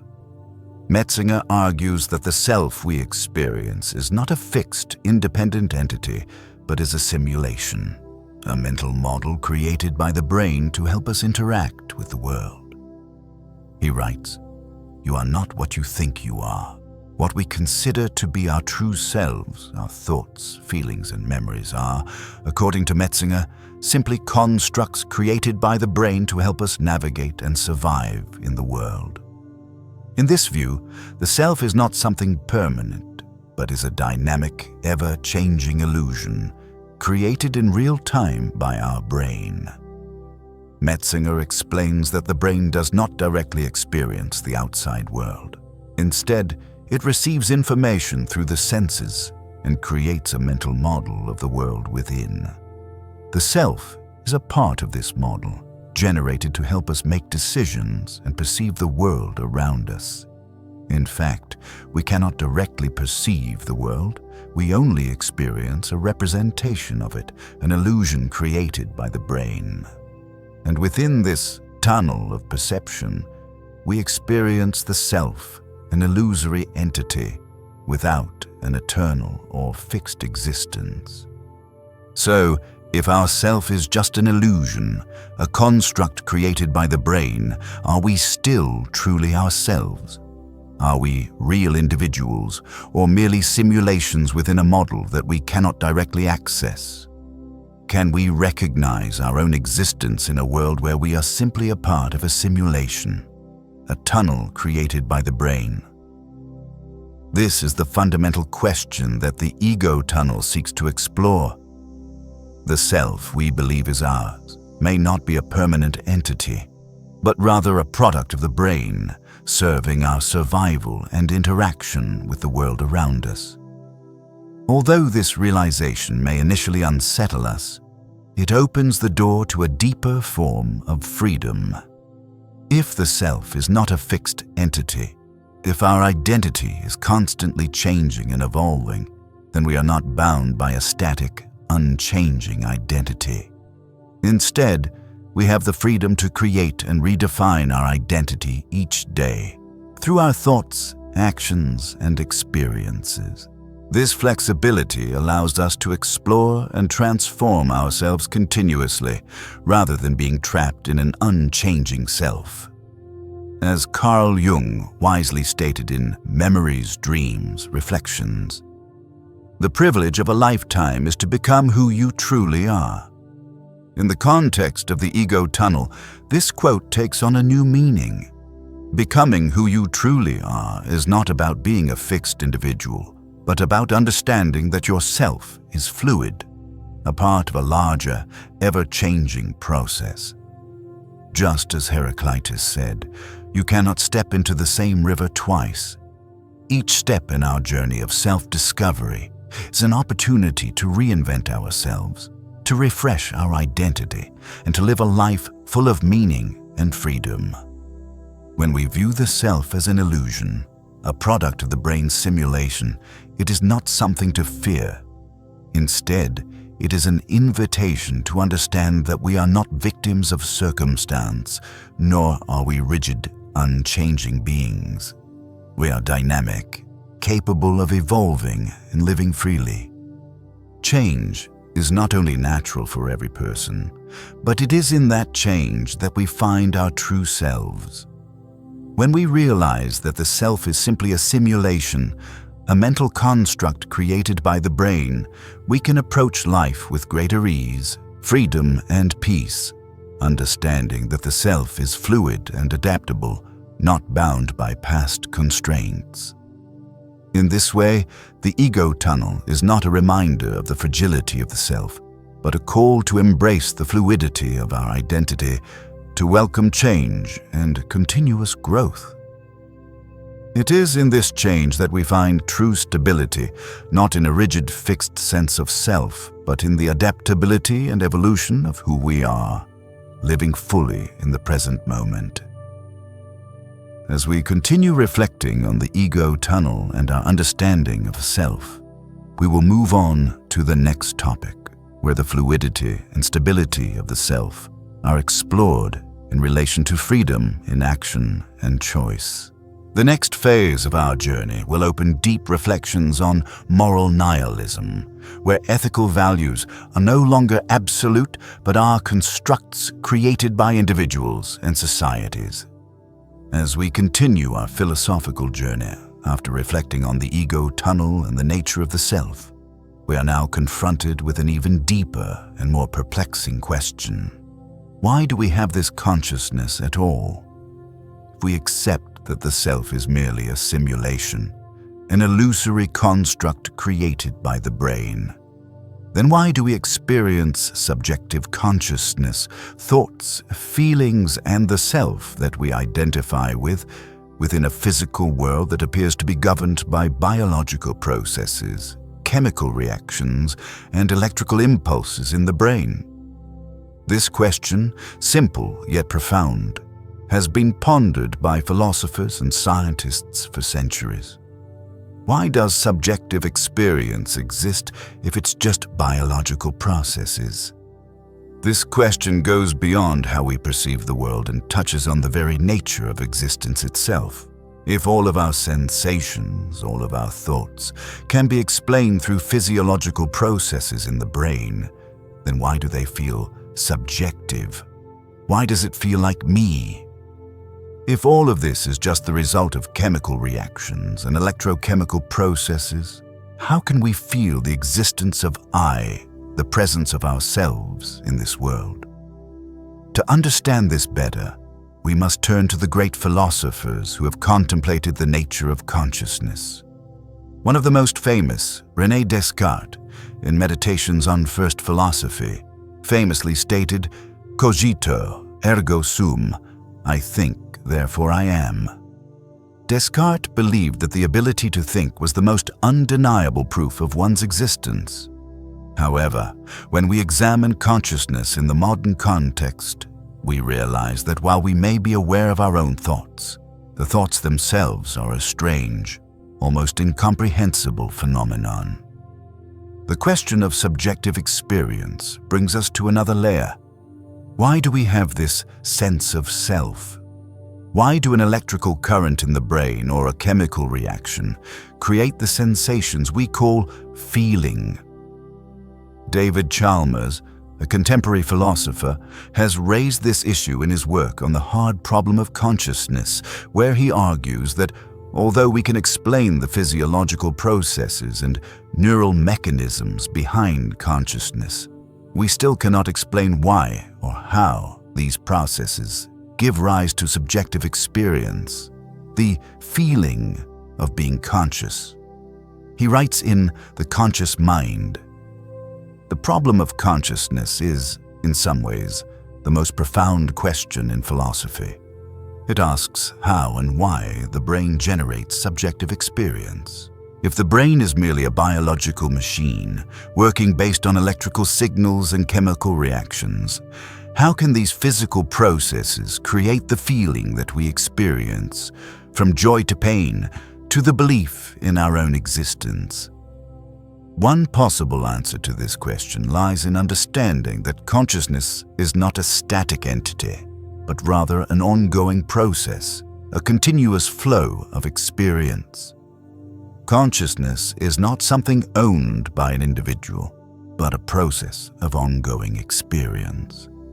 As the famous psychologist William James wrote in The Principles of Psychology, consciousness is not a thing, but a process. Consciousness, according to James, is not an object or an entity we can hold. It is a continuously flowing process where each experience is recreated and changed with every passing moment. But even if consciousness is a process, it still makes us wonder how we can perceive ourselves in this world.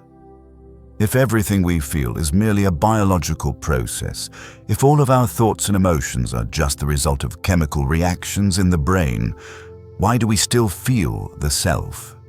Why do we experience a self that perceives all of these sensations? When we reflect on this question, we might realize that in a world where everything can be explained through physical processes, we still cannot deny the existence of subjective experience. This creates a deep paradox. Even though everything can be explained through biological processes, it is subjective experience, the self, the I we feel, that cannot be fully explained by science. This paradox highlights the complexity of life, of being human, and of the consciousness we experience every day. However, in this very paradox, we find a deeper truth about the nature of human existence. The self, the I we call ourselves, is not a static entity, but an ongoing experience, a process that is constantly evolving and changing. And it is in every moment of experience that we find our existence not as a fixed self, but as a part of an endless, evolving process. As Carl Jung wrote in Memories, Dreams, Reflections, "The privilege of a lifetime is to become who you truly are. In truth, we are not fixed beings, but parts of a larger, never-ending process of change. And it is through this understanding of change that we can find true peace, for we are not bound by a fixed self, but free to live fully in every moment, in every new experience we embrace." Ultimately, the question of the absurdity of consciousness is not just about the nature of consciousness itself, but also a reminder of how we perceive life and the self. Even though we can explain consciousness through biological processes, subjective experience still exists, and it is what makes us human. It is this experience that makes life rich, diverse, and mysterious. In the next part of our journey, we will continue to explore questions of truth and existence as we confront issues in moral nihilism, a philosophical exploration of whether ethics are truly absolute or if they are simply constructs created by individuals and society. As we continue our exploration into the nature of the self and identity, after reflecting on the paradox of identity and the constant changes that shape our sense of self, we now arrive at an even more profound question. Is the self truly a fixed entity, or is it simply a continuous process of becoming? If consciousness is a process of constant change, then what does it mean for the self? Can we truly define ourself as something stable, or are we simply part of an ongoing flow of transformation? To understand this question more deeply, we return to a classic metaphor used by philosophers for centuries, the ship of Theseus. This thought experiment involves a ship that is gradually repaired by replacing each part from its sails to its hull, until none of the original components remain. The central question posed by the ship of Theseus is, if all the parts of the ship have been replaced, is it still the same ship? And if the same applies to us, if our bodies and minds change over time, do we remain the same person? When faced with this question, we must ask ourselves, is the self that we experience a fixed entity, or is it simply a sequence of ongoing changes, a process that we cannot fully grasp? According to philosopher John Locke, in an essay concerning human understanding, he proposed a theory about identity. For the identity of the man consists in nothing but the continuity of consciousness. Locke argued that the self is not a material entity, but the continuity of consciousness. Our identity is built on our ability to remember our past experiences, not on our physical body or any physical elements. However, when we consider the continuous changes of our body and mind, the question becomes even more complex. We can easily observe that our bodies are constantly changing. Each cell in our body is renewed over time, and in a few years, we could say that we have a completely new body. But the sense of self, the feeling of who we are, still seems to remain unchanged. So, is our self a sustainable, permanent entity? Or is it merely an illusion, a byproduct of the continuous changes we undergo that we don't always perceive? Perhaps the answer to this question is not a clear-cut one, but rather a combination of change and stability. While our bodies and minds may change over time, the sense of self retains some continuity, a deep awareness of being that is not entirely altered. It is within this change that the self finds its stability, because we are not fixed entities, but parts of an ongoing process of existence. One of the most prominent philosophies in this regard is Friedrich Nietzsche's concept of becoming, presented in Thus Spoke Zarathustra. Nietzsche wrote, "Become who you are." This is an invitation for each of us to see the self not as a fixed entity, but as a continuous process of change, exploration, and growth. It reminds us that our identity is not a destination, it is a journey.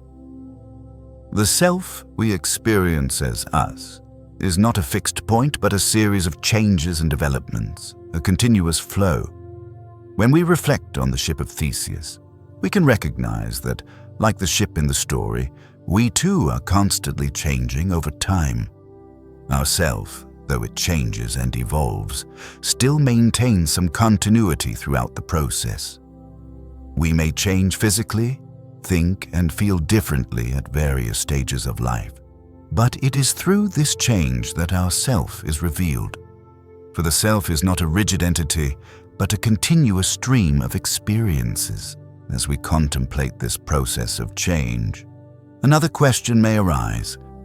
Does the self truly matter in a world where everything is in constant flux? Do we need to seek stability in our identity, or can we learn to embrace change as an essential part of life? When we accept that the self is not a fixed entity but a process, we can live with more freedom, no longer fearing the loss of the self. Instead, we realize that we are part of a grand journey where change is an integral part of growth and deeper self-understanding. In these moments, we find peace not in the rigidity of the self, but in the ability to change and adapt to life. As Carl Jung once said in Memories, Dreams, Reflections, "The privilege of a lifetime is to become who you truly are." In reality, we are not fixed beings. We are parts of a larger, unending process of becoming. And it is through this awareness of change that we can find true freedom, as we are not bound by the fear of losing ourselves, but are free to live fully in each moment, embracing the continual evolution of our identity. Thus, the ship of Theseus teaches us that the self is not a fixed, unchanging entity, but a dynamic process, constantly evolving. As we continue this journey, the next phase will take us deeper into the exploration of freedom and choice, as we consider the implications of living in a world where the self is ever changing. The next chapter will open up thoughts on moral nihilism, questioning whether ethics are absolute or if they are merely constructs created by individuals and societies. As we continue to explore the profound questions of selfhood and freedom, having reflected on the paradox of identity and the continuous evolution of the self, we now face another critical philosophical dilemma. Do we truly have free will? In a world where the self is constantly changing and every decision we make might be influenced by external factors, can we genuinely act freely, or are all of our actions simply reactions to influences we are not even aware of? This is one of the most fundamental questions in both philosophy and psychology, one that has challenged great philosophers for centuries. Does free will, the ability to make decisions independently, truly exist? Or are all of our actions simply the reflections of external factors, from genetics and societal expectations to the environment around us? And if free will is indeed just an illusion, can we still be held responsible for our actions? Or are they merely a product of fate? When we think of freedom, we often imagine a person being able to choose any path, a person free to pursue their dreams and goals. But if we look closer at reality, we may see that even in moments when we think we are making free choices, there are invisible forces influencing us. These might include values taught to us by society, expectations imposed by family, or even unconscious factors that we cannot control. The philosopher Jean-Paul Sartre, in Being and Nothingness, put it this way: man is condemned to be free because once thrown into the world, he is responsible for everything he does. Sartre viewed freedom as both a privilege and a burden. When we become aware of our freedom to choose, we also become responsible for the consequences of those choices. But in a world full of external influences, how can we truly be free in our decisions? Is the freedom Sartre speaks of an absolute freedom, or is it just an ideal that is difficult to grasp, given that external influences create invisible barriers? And if free will is just an illusion, a mere pretense, then do we still have the ability to decide for ourselves? Are all our actions, from the smallest thoughts to the most significant decisions, predetermined by forces beyond our control? This is a central issue that determinists, including philosophers like Baruch Spinoza, have grappled with, arguing that all events in the universe, including human actions, are the results of a series of causes that have been set in motion long before our birth. While determinists believe that all human actions have reasons and causes that are inextricably linked to external factors, proponents of free will assert that we can choose freely, independent of external influences. However, between these two viewpoints, there lies a space of ambiguity where our choices may be subtly influenced by factors we are unaware of. One of the theories put forward to reconcile free will and external influences is compatibilism. According to this view, free will is not the ability to choose entirely independent of external factors, but rather the ability to act according to choices that we are conscious of, even though those choices may still be influenced by certain external factors. Freedom does not mean we can do whatever we want without limitations. It means the ability to make conscious choices, even if there are unavoidable influences from our surroundings. In quiet moments, when you pause to reflect on your decisions in life, do you ever sense that you are truly acting freely, or are you being guided by influences you are not fully aware of? Sometimes, the choices we think are freely made may, in reality, be reactions to circumstances, past influences, or life conditions that we cannot change. It is in this recognition of the relationship between choice and influence that we find a deeper freedom. A freedom not in controlling everything, but in accepting the external factors and learning to act consciously within those conditions. When you realize that freedom is not about being entirely separate from the world around you, but about making deliberate choices and actions despite external influences, you will find that freedom is not just an idealized concept. It is a practical reality, a way of living consciously and mindfully. As we continue this philosophical journey, we will now turn to the next question, where freedom and responsibility in ethics will be explored within the context of moral nihilism. Are moral standards truly absolute, or are they simply products of human construction created to navigate a world where right and wrong are not easily defined? The next section will open up profound reflections on freedom in ethics as we seek peace in a world without fixed moral standards. As we continue our philosophical journey, having explored the complex questions of the absurdity of consciousness and the potential meaninglessness of existence, we now encounter another profound and challenging question. What if nothing in the universe truly matters and the cosmos is indifferent? Does everything we do, everything we consider important in life, really have meaning, or are they merely pointless actions in an infinite, uncaring universe? This question, though unsettling and deeply philosophical, opens up vast spaces of reflection where we must confront the very essence of life's meaning and the grim view of the universe. If everything in life is a random game, if the universe has no purpose or particular meaning, can we continue to live a meaningful life? And if nothing truly matters, where can we find peace? We cannot avoid such feelings when we pause for deep reflection. Confronted with the vastness of the universe and the big questions about existence, we cannot help but wonder, does my life truly have meaning? Do my efforts affect this world?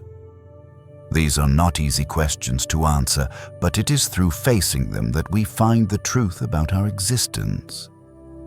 The philosopher Albert Camus, in The Myth of Sisyphus, spoke about the absurd, the meaninglessness of life that humans must confront.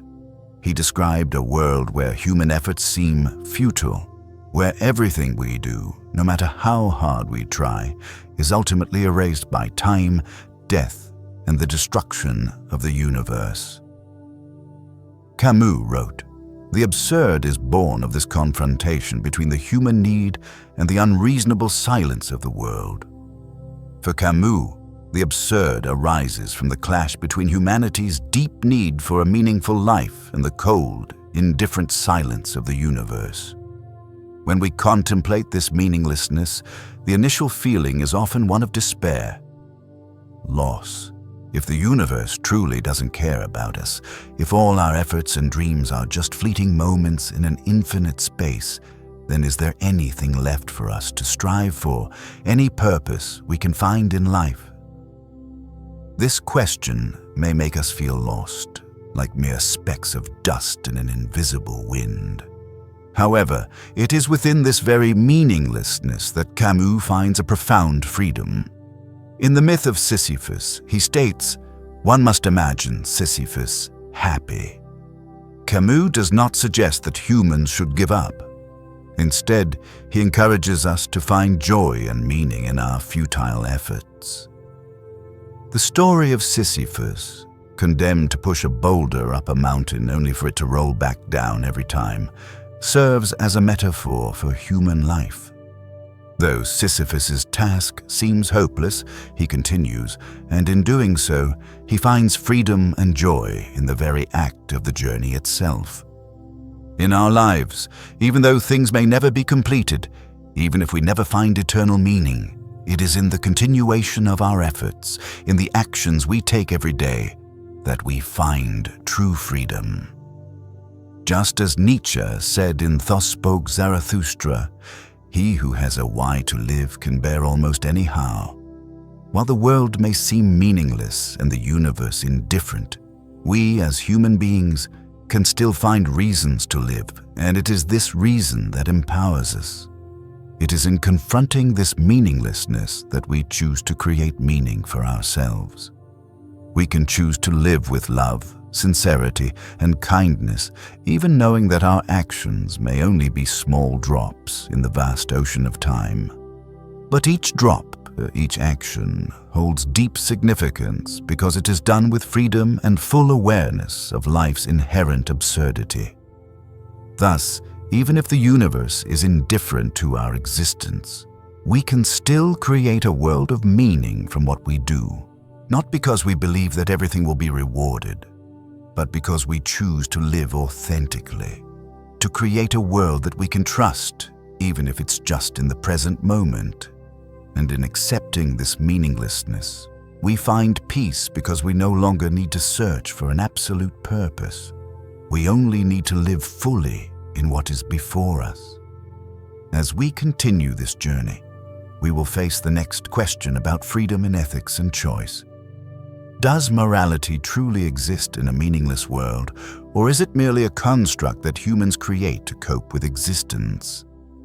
The next part will lead us into a new space where we will reflect on moral nihilism and the absence of absolute ethical standards. As we continue our philosophical journey, having delved into the deep reflections of moral relativism, we now face a more complex and existential question about the nature of ethics and existence. What if there are no absolute moral standards, and all of our beliefs about right and wrong are simply constructs created by human society? If the foundations of morality are fluid and vary with time and culture, can we still live meaningful, ethical lives? Or do we simply create our own rules to make sense of a world that is inherently without clear moral truths? This is the essence of moral nihilism, a philosophical position that challenges the very idea of universal moral truths. If morality is relative and shaped by the needs of society and individual experience, then what does it mean to live a life that is ethically right? And if there are no absolute values, how do we navigate the choices we make, the actions we take, and the values we live by? This perspective does not offer easy answers, but it opens the door for a deeper exploration of human responsibility and freedom. Moral relativism teaches us that ethical norms are not universal. They are shaped by culture, history, and personal experience. What one society may regard as morally acceptable, another may see as reprehensible. Values evolve with time and place. As Friedrich Nietzsche wrote in Beyond Good and Evil, there are no facts, only interpretations. This insight reflects the idea that what we regard as right or wrong is not an absolute truth, but rather an interpretation shaped by our society and culture.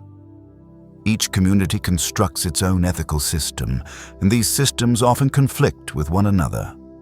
This means that moral truths are not universal, but are instead contingent on social agreements that change over time.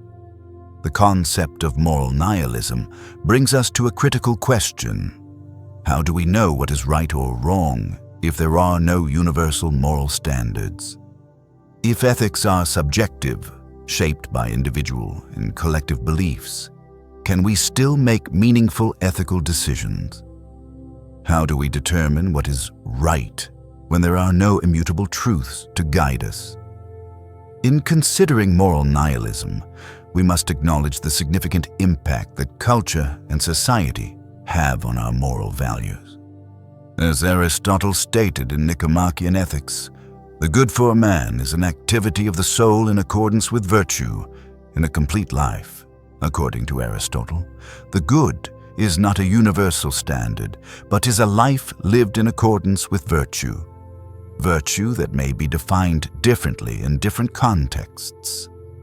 In the context of moral nihilism, this suggests that ethical living is not about conforming to a universal code of conduct, but about living authentically and in harmony with one's personal virtues, even as those virtues are shaped by societal norms. But if moral standards are created by humans and are contingent on time, place, and culture, how do we find meaning in a world where right and wrong are constantly shifting? Can we live ethically without an absolute standard? The answer to this question lies not in rejecting ethics altogether, but in acknowledging that morality is something we each must create and live by within the context of our circumstances. The challenge of moral nihilism invites us to accept that there are no fixed moral truths, but that we must live in a world of relative values. This realization forces us to take responsibility for our actions, as we are the ones who create our ethical standards. This can be empowering, as it means we are free to define what is right and wrong for ourselves, based on our values and beliefs. However, it also requires us to be aware of the consequences of our choices, and to live with the responsibility of knowing that there are no external truths guiding us. Yet, in this freedom, there are limits. A society without clear moral standards may fall into chaos, where each individual does what they want without a shared understanding of right and wrong. Moral nihilism does not negate the need for ethics, but it urges us to navigate a world where values are subjective and malleable, challenging us to create our own values while respecting the diversity of moral perspectives around us. In Nicomachean Ethics, Aristotle writes, "The good for man is an activity of the soul in accordance with virtue, in a complete life." In the context of moral nihilism, we can interpret this as saying that the good is not an absolute rule, but a life lived according to personal virtue, a virtue shaped by individual and societal beliefs. The key to meaningful living is not in absolute moral standards, but in living a life aligned with values that resonate personally, while engaging with the world around us. In understanding moral nihilism, we find peace not by abandoning ethical values, but by acknowledging the fluidity of those values and taking responsibility for creating our own moral framework. We may not have universal truths, but we can live a life of integrity, authenticity, and responsibility. It is through this self-awareness and moral freedom that we find meaning in a world without absolute standards, and we can contribute to a more harmonious existence, both for ourselves and the society we are a part of. As we move forward in our journey, we will explore the next challenge, the nature of freedom in ethics, and how the fluidity of values can impact the choices we make.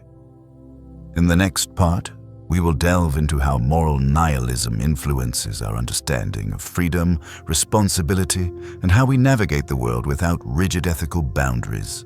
As we continue our journey through the deep questions of existence, having explored moral relativism and its implications, we now face a profound shift in our philosophical exploration, one that questions the very nature of our reality and the illusions we live in.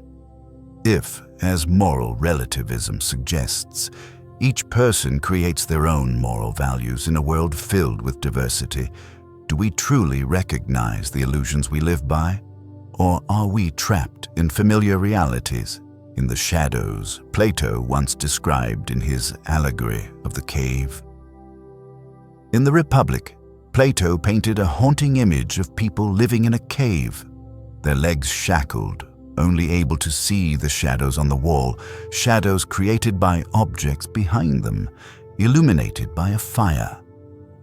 These individuals do not realize that the shadows they see are mere illusions, a faint reflection of the true reality. Now, in the modern world, are we like those prisoners in the cave, seeing the world only through illusions, through truths distorted by our perceptions and life circumstances? This question leads us to Plato's Cave Redux, a further extension of Plato's thoughts on living in illusion and the difficulty of escaping from familiar, often constructed realities. When Plato described people shackled in the cave, unable to move or see the world outside, he wasn't just talking about ignorance. He was pointing to the way we are bound by beliefs, thoughts, and values that we accept unquestioningly. And in the modern context, these shadows are not just physical images on a wall, but ideas, stereotypes, and beliefs that we have internalized since childhood, never stopping to ask whether they truly reflect the world as it is. At times, in the quiet moments of life, when we stop to reflect, we may realize that those shadows could be the illusions we've created about ourselves, society, and the world around us. What we consider truth, the values we live by, might only be the product of illusions built up over the years based on experiences we have had. In fact, when we look at the choices we've made, the decisions we've taken, do we ever realize that much of it could be shaped by images society has drawn for us? Plato once advised that if we could escape the cave and look out into the light, we would see that the world we thought was real was in fact only a small part of a much grander reality. When we step out from the shadows of falsehoods, we will face a world that is imperfect, but full of light and truth. This journey, however, is not easy. The shadows have been embedded deeply in our minds. The beliefs, the thoughts we have carried all our lives have become inseparable from our perception of reality. But in recognizing these illusions, we can begin the process of liberation, stepping out of our personal caves. As Carl Jung wrote in Memories, Dreams, Reflections, your vision will become clear only when you look into your heart. Who looks outside dreams, who looks inside awakes. Awakening, according to Jung, is not about seeking truth outside, but is about looking inward, confronting the illusions we have accepted, and questioning whether what we believe truly reflects the nature of the world, or if they are merely shadows we've created. To truly escape the cave, we must be willing to face the truth, not just the truth of the external world, but the truth of our own selves. We must dare to break the molds that society has set for us and reassess who we are in a world where everything can change. This is a challenging journey, for the shadows of illusion can haunt us throughout our lives. But in liberating ourselves from these illusions, we find true freedom. As Plato said, those who leave the cave and first see the light will find it blinding and may not believe what they see. But over time, as they become accustomed to the light, they will realize that it is the true reality. It is through this journey that we find freedom, not freedom to do whatever we wish, but freedom to live according to our true self, to see the world and our place in it for what it truly is.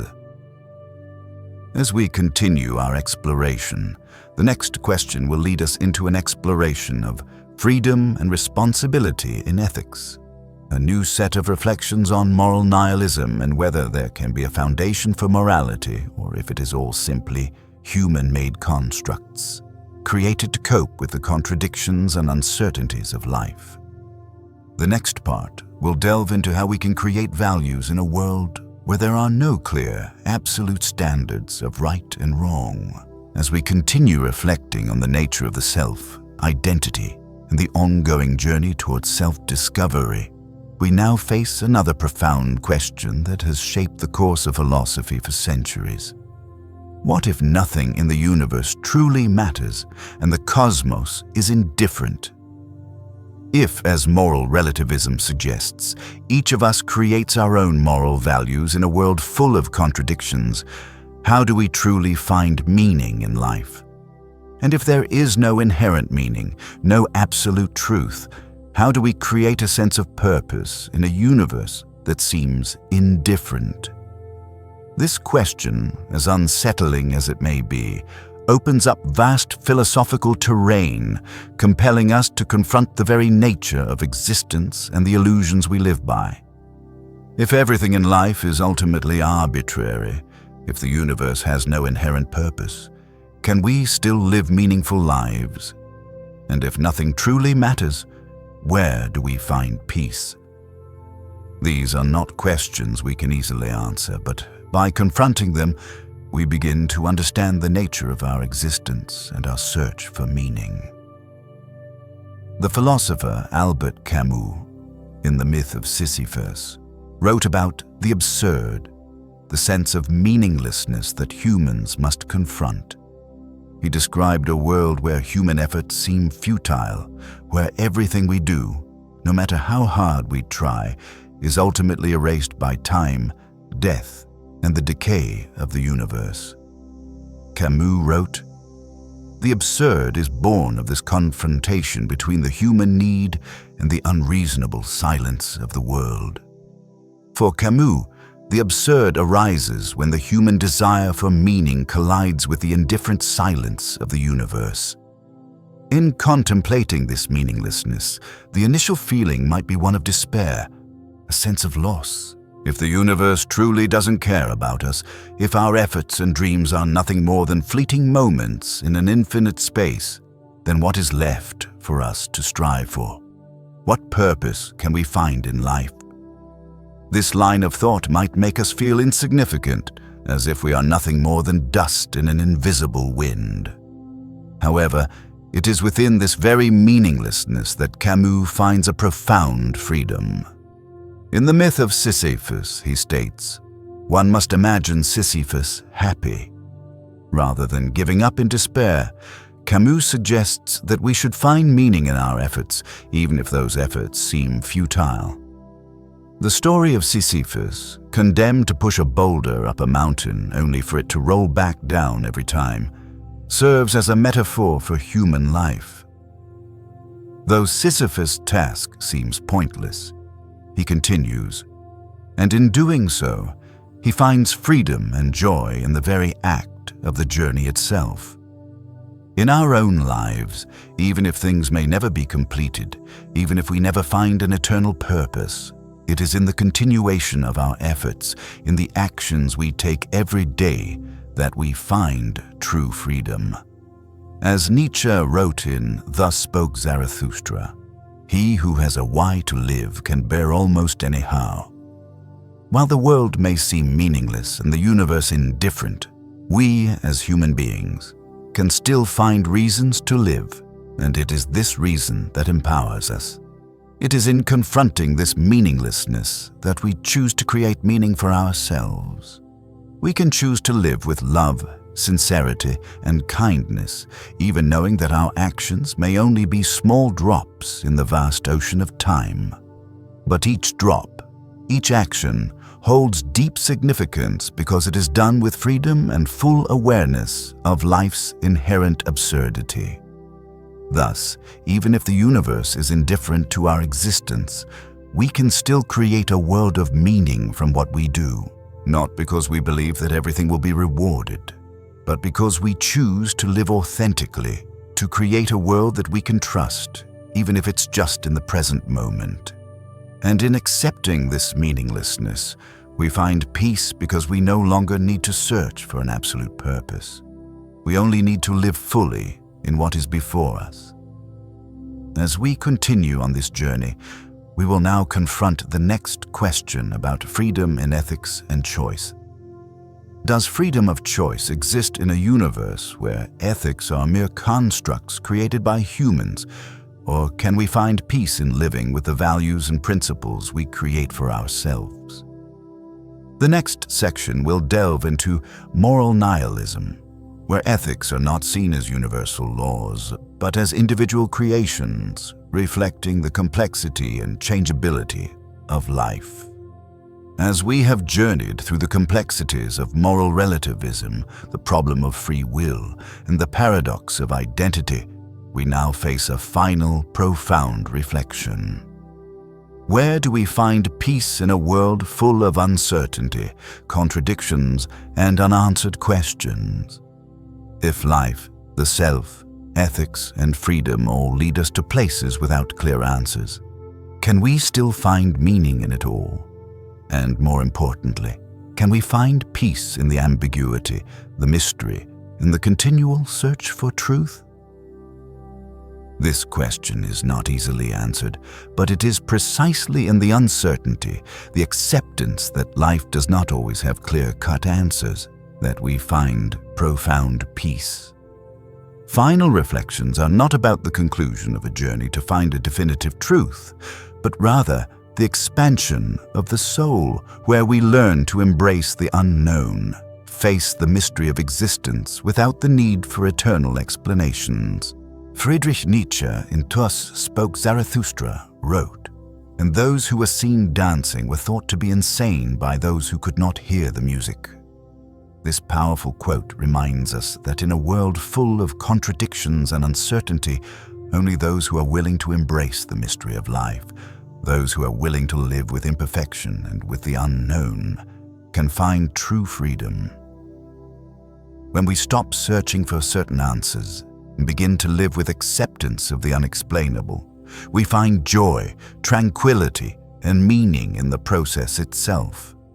Life, despite all its unanswered questions, is filled with beauty and rich experiences, and it is in those experiences that we find meaning, not through certainty, but through the very uncertainty that makes each moment precious.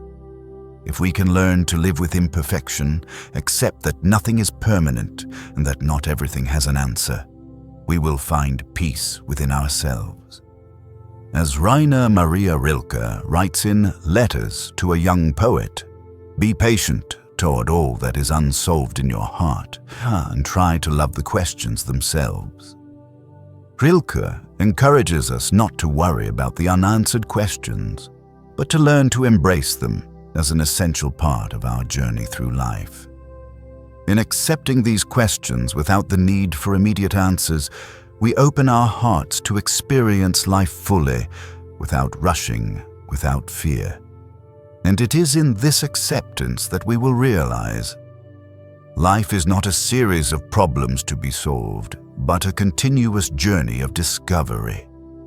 Every moment we live, every thought we reflect on, is an opportunity to freely create meaning in our lives, even if the world never provides us with an absolute answer. The self, the identity we seek, may not be a fixed entity, but a process, a life full of freedom in the face of uncertainty. Lao Tzu in Tao Te Ching wrote, "Knowing others is intelligence. Knowing yourself is true wisdom. Mastering others is strength. Mastering yourself is true power." The truth about life is not to find the final answer, but to gain deep self-awareness, to understand the mystery of everything around us. We do not need to explain everything. Sometimes, simply living with it, accepting it, is enough. Life, in all its uncertainty, is what gives it meaning. In accepting the mystery of existence, we find freedom. When we no longer seek certainty in every decision, every step, we become lighter, more fully alive. Every moment, every thought becomes part of the grand journey, where we do not need all the answers, yet we feel peace and freedom. In the end, it is through accepting the unanswered questions, through living fully with the uncertainty of life, that we find true freedom and profound peace. This journey is not about reaching a final destination, but about living and experiencing every moment, every step, every reflection, with an open heart and a peaceful soul. As we reflect on all that we have explored on this journey, freedom, ethics, the self, and the mystery of existence, we realize that life, with all its contradictions and uncertainties, is a wonderful journey. And in that very uncertainty, we find peace.